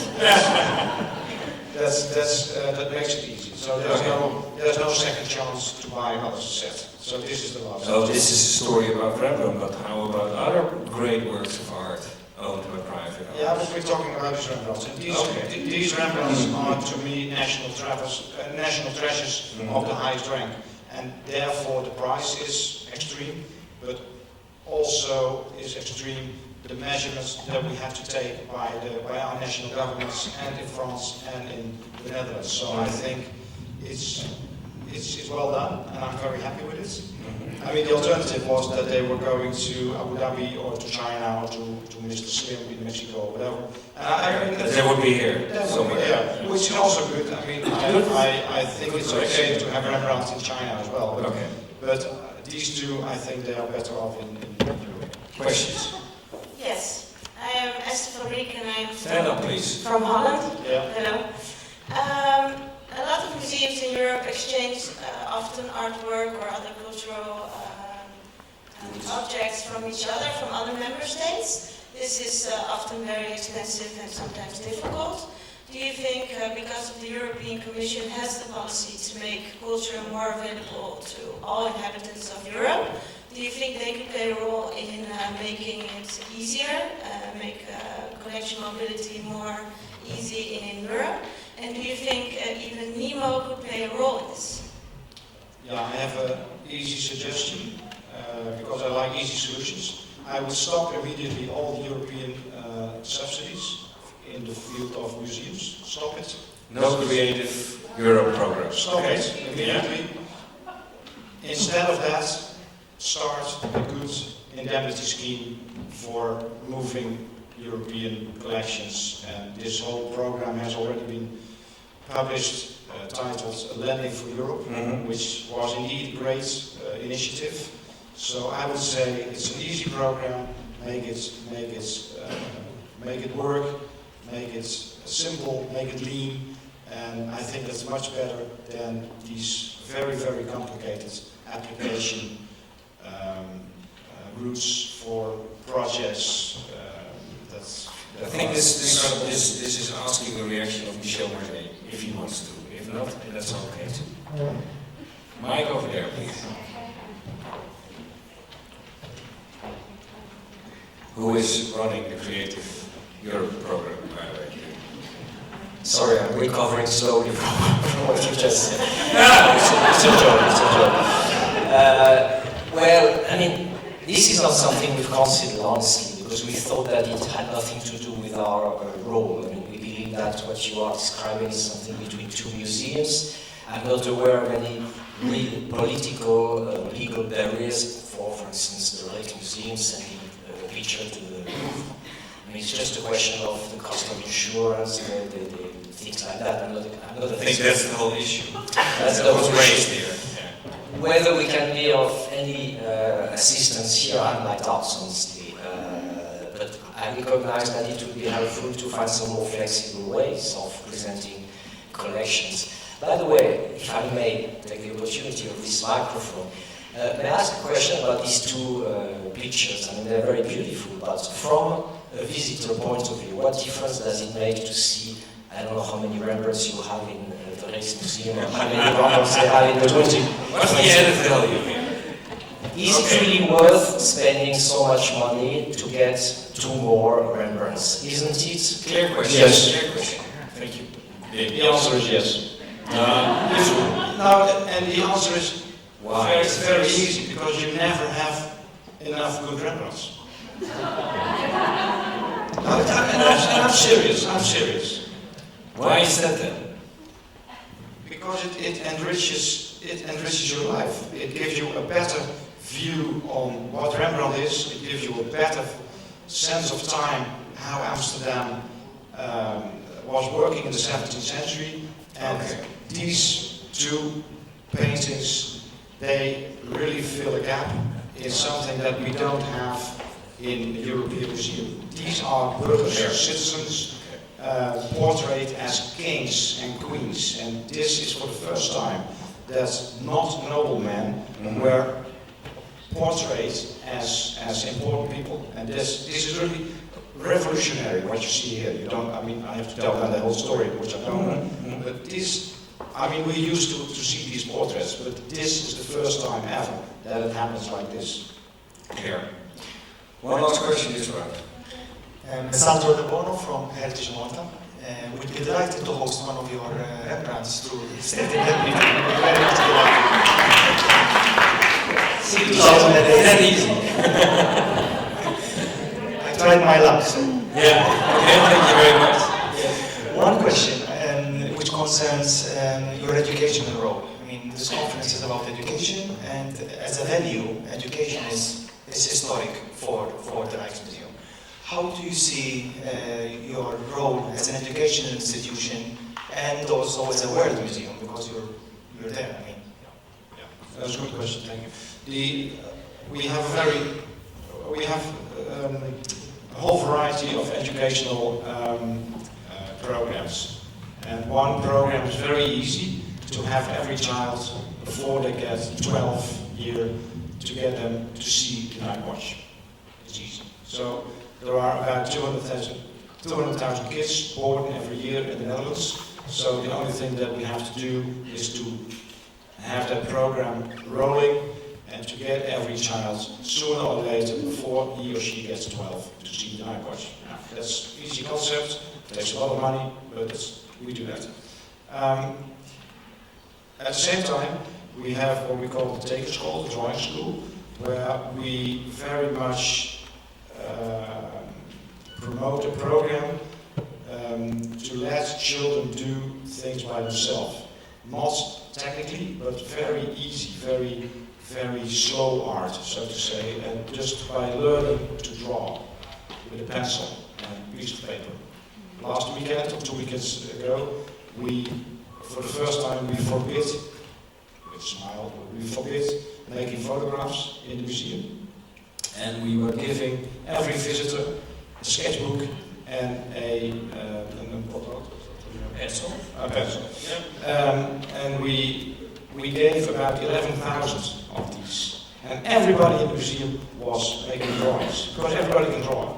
Good or bad, it's not so important, but everybody can draw. So this is a very easy way of educating, because if you draw, you use your brain, your eyes, your hands, and so we gave very easy instructions just to look better, and not to have this selfie or that, but to draw, to watch, to look, and the longer you look, the more you see. That was the whole concept, and that was very successful. So we go on with that. It's called the Big Draw. It's one of the museums in Europe. I think this is very easy and also very clever to do so. So we have a whole educational program. Check the website. Okay. We're going now to another question, another issue. We had a discussion today. It was a presentation by. Sorry, I'm losing your name now. Okay. About the social consciousness of museums. And with pictures like these, or this one, where do museums stand, in your opinion? Yeah, the museum is what I said, is an active player in society, but it can't, well, it can try to make it a better world, but it can't solve big problems like refugees or climate change or war or whatever.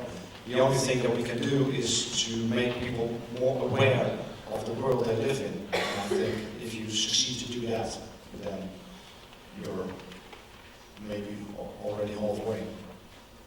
But we can't solve this now. Okay, questions? Okay, thank you. My name is Elizabeth. Very much, this is stressful. So my name is Elizabeth and I'm from the Icelandic Museum Association. And I have, first I want to compliment you on the night watch. I think it's a great idea. But I want to know how you can justify to spend all this money on Rembrandt, and at the same time that there's some stress on museums to be more active in current issues. So wouldn't it be better to just let someone in Abu Dhabi just buy these paintings and put it on something more important, like, I don't know, helping refugees or something? So. Are you suggesting even selling the paintings that are already in there? I think you should consider it. No, I just want to know what justifies this, as this is taxpayers' money. Okay, yeah. You're asking me, and I'm a museum director. Yes. So, yes.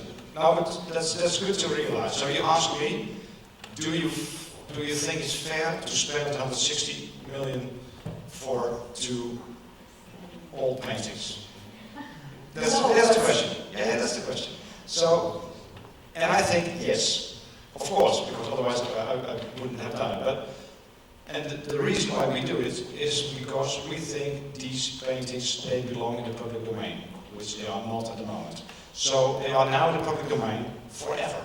That means that in the long term, they will be seen by millions and millions and millions of visitors. Of course, we have to spend the money now, but it's not a matter of spending the money now, it's an investment in the future.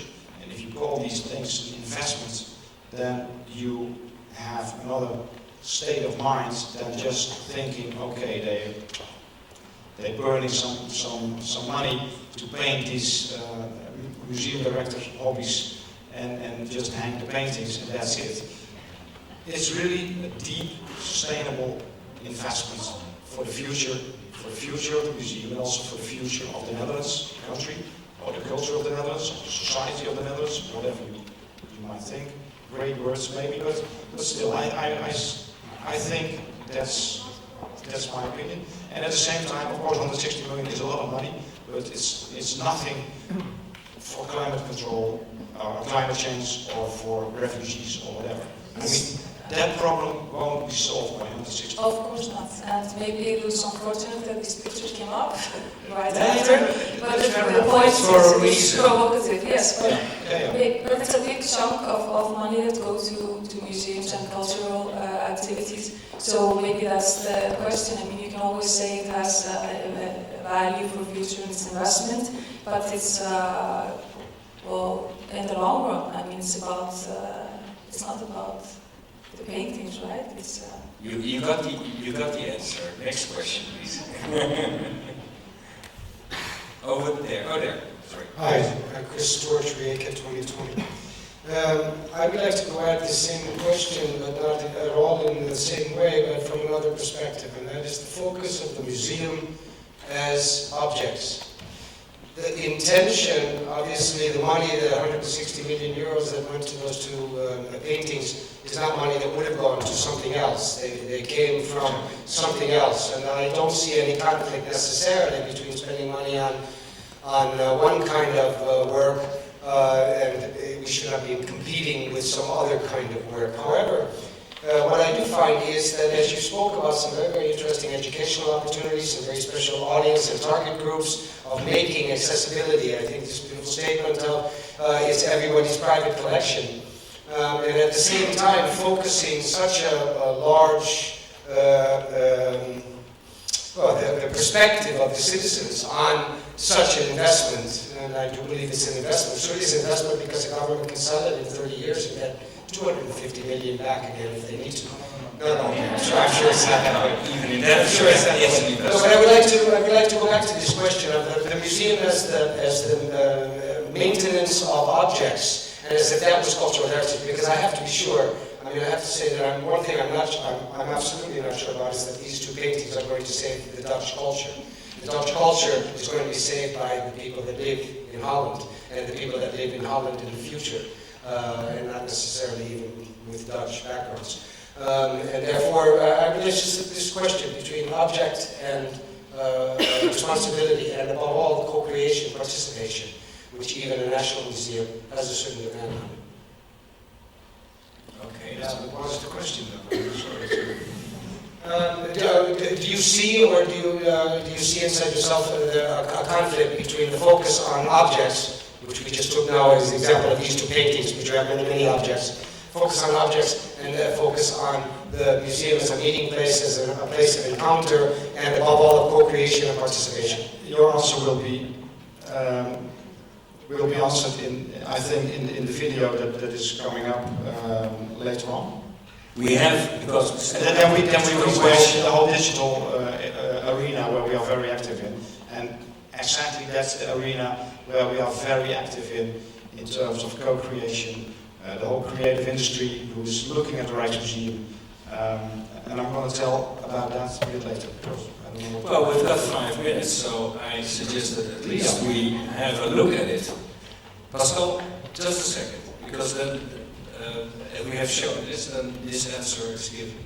What is this Rijksstudio? Rijksstudio is the most radical and first digital platform where we have about 250,000 works of our collection, high resolution, on the highest quality, free accessible for everybody on the world. On the web, no copyrights, no restriction, everything free, everything open, everything free. It's exactly what the museum wants to be, open for everyone. Rijksstudio is an enormous database, the largest in the world in this field, and you can look and play and you can share. We can show a video. I hope this works. I think we have to do something here now. Just to give you an idea.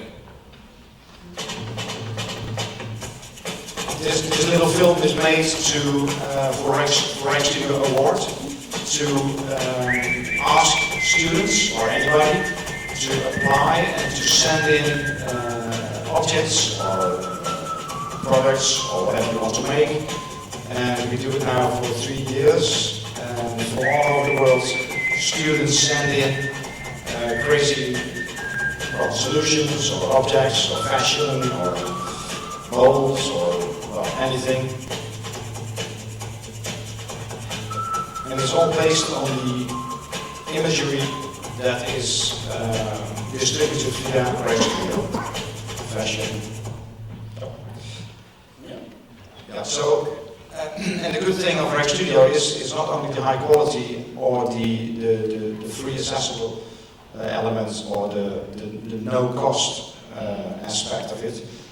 What's so interesting and the first thing ever done on a museum collection is that you not only can choose and pick by Rembrandt or Renaissance or Middle Ages or Baroque or oil painting, you can also choose on moustache or bread or Amsterdam or any word you can think of here. So you have an enormous search engine behind all these 250,000 works, and every year growing by another 30,000, and you can make new combinations and new selections, and it totally does exactly what I want with a museum. It appeals to what we call ownership. you can own this collection the way you want it. You can select it, you can make your own hierarchy, you can make your own personal rack studio. Over 260,000 rack studios are already made, so it's a great success. And yeah, it's fun. It's also fun. Great. I give space for the last question, because otherwise we will run out of time. Pascal. Yeah, please stand up. I'm Pascal Lennart, the Flemish Art Collection. I would come back on the previous slide. This one? Yes, for instance, this one.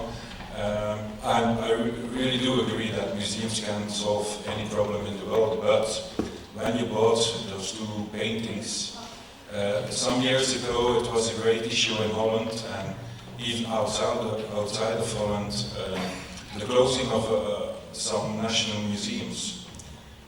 With buying a painting for 18 million euros, the Dutch government could have opened those museums for 10 or 20 or even 30 years. So I suppose not everyone in the museum sector in Holland is welcoming the buying of these paintings. Then I have a suggestion, annexed to your suggestion on the indemnity scheme for Europe. I think the European Commission could also help us to clear the black hole on contemporary art and help us pay, or in which way, I don't care, the copyright issues for museums. Okay. Don't buy art that has no copyright anymore, but use the money to solve the copyright problem. Is that a good? Okay. What's your reaction to that?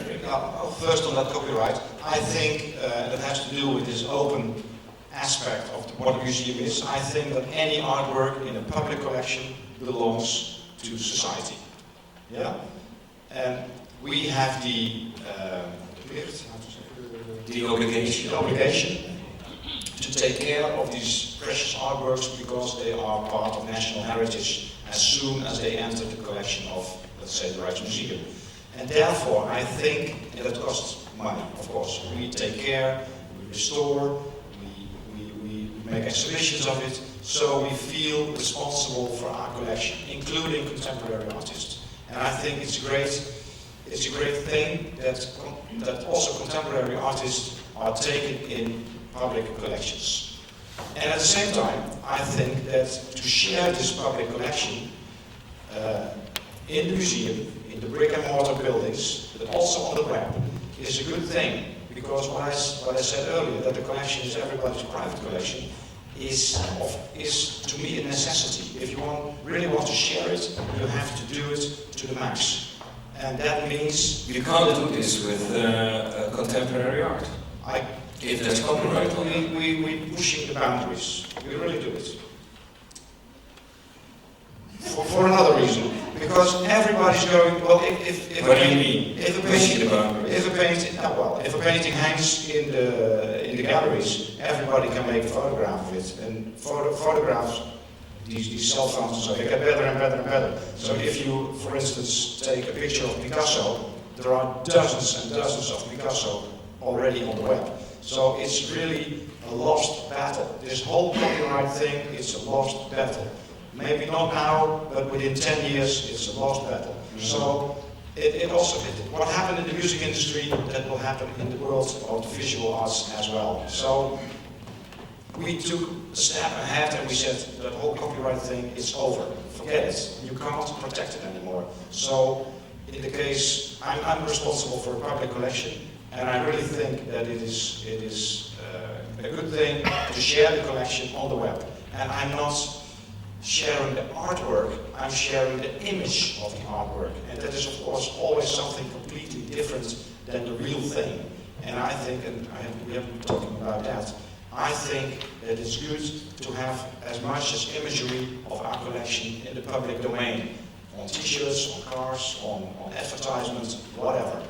At the end of the day, I'm sure that the audience will see the authentic, real object. And I think, talking about the future of the museum, there lies the future of the museum. The authenticity, the real one-to-one sensation of standing in front of an artwork that's unbeatable. And the better you do that, the more valuable will the museum visit be. So I don't care of having all these imagery in the world on screens. There will be more screens, and there will be more screens in the future, and they will be spread over all the time. I'm fine with that. It will bring only more visitors to the museum at the end of the day, if you do it well. Thank you very much.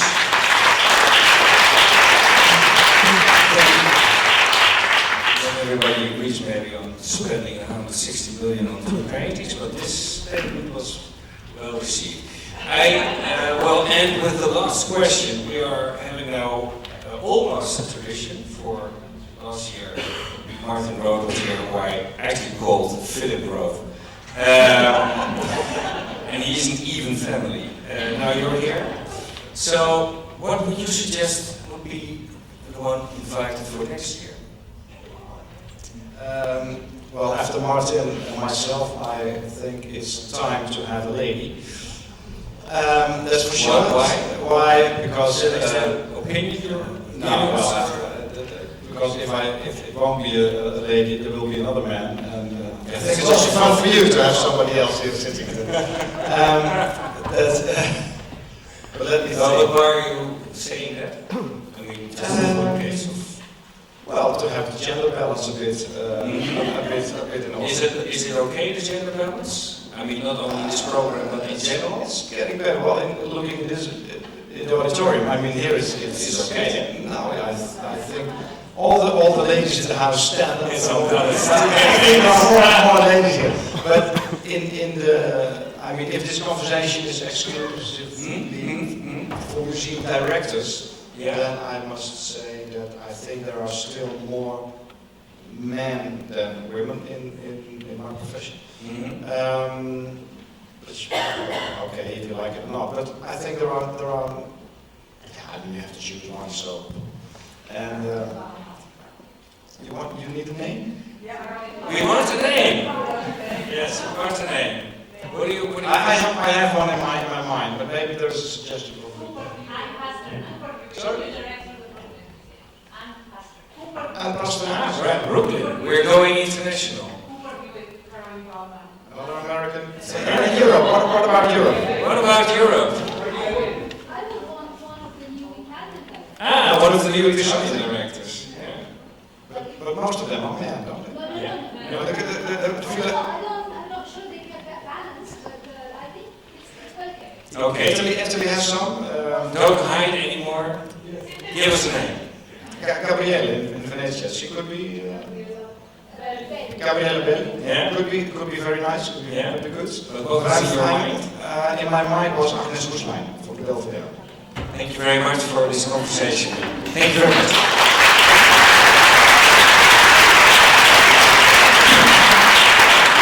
So I hand the mic to our chairman, who gives us the latest notice on the events taking place tonight.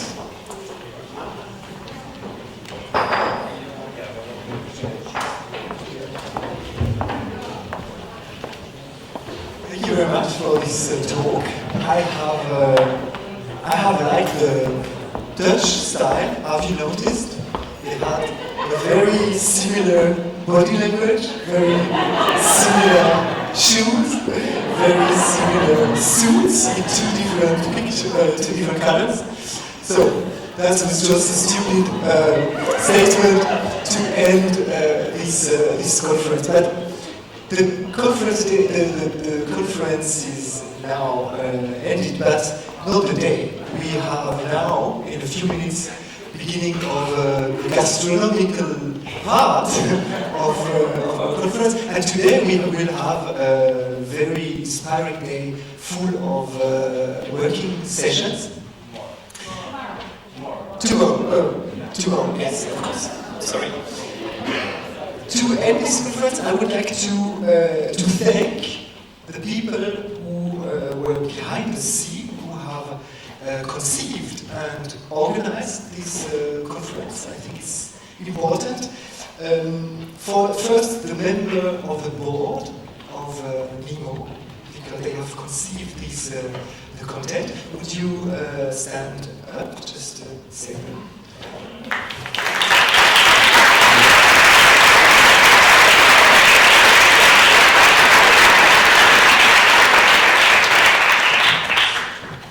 Thank you. Our local organizers and host, of course, Anna Kormakova and the students of the West Bohemian University, and especially two colleagues that were instrumental and essential for the organization. First is Denisa Breshova, but Denisa is not here, she will be later with us, and Marketa Formanova. I think that's very important.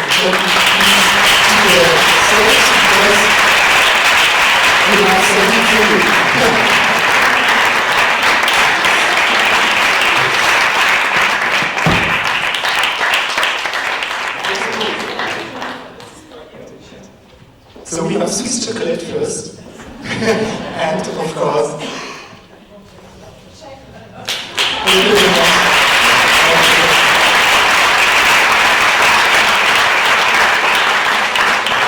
and at least I would like to thank the staff of NEMO's office in Berlin, Mira, Anne, Marie, Tara, and of course our Secretary General.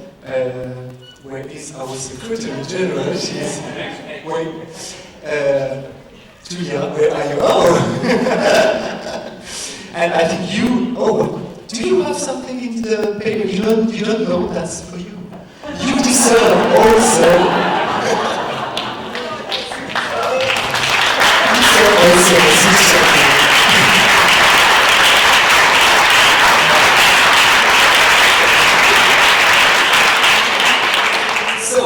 I think I will now give the microphone to Julia for the rest of the program of this evening. And I thank you all for this conference.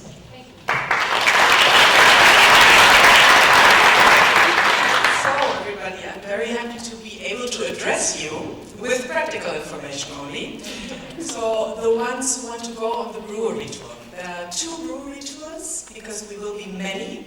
We are all leading now to the brewery tour, staff of NEMO, and I think the students will take you there. We have the dinner at 8 instead of 7:30. And for tomorrow, we will not convene here, but go to our different places. And there's one venue, that is the Depot 2015, which is a little far away. So for the people who won't find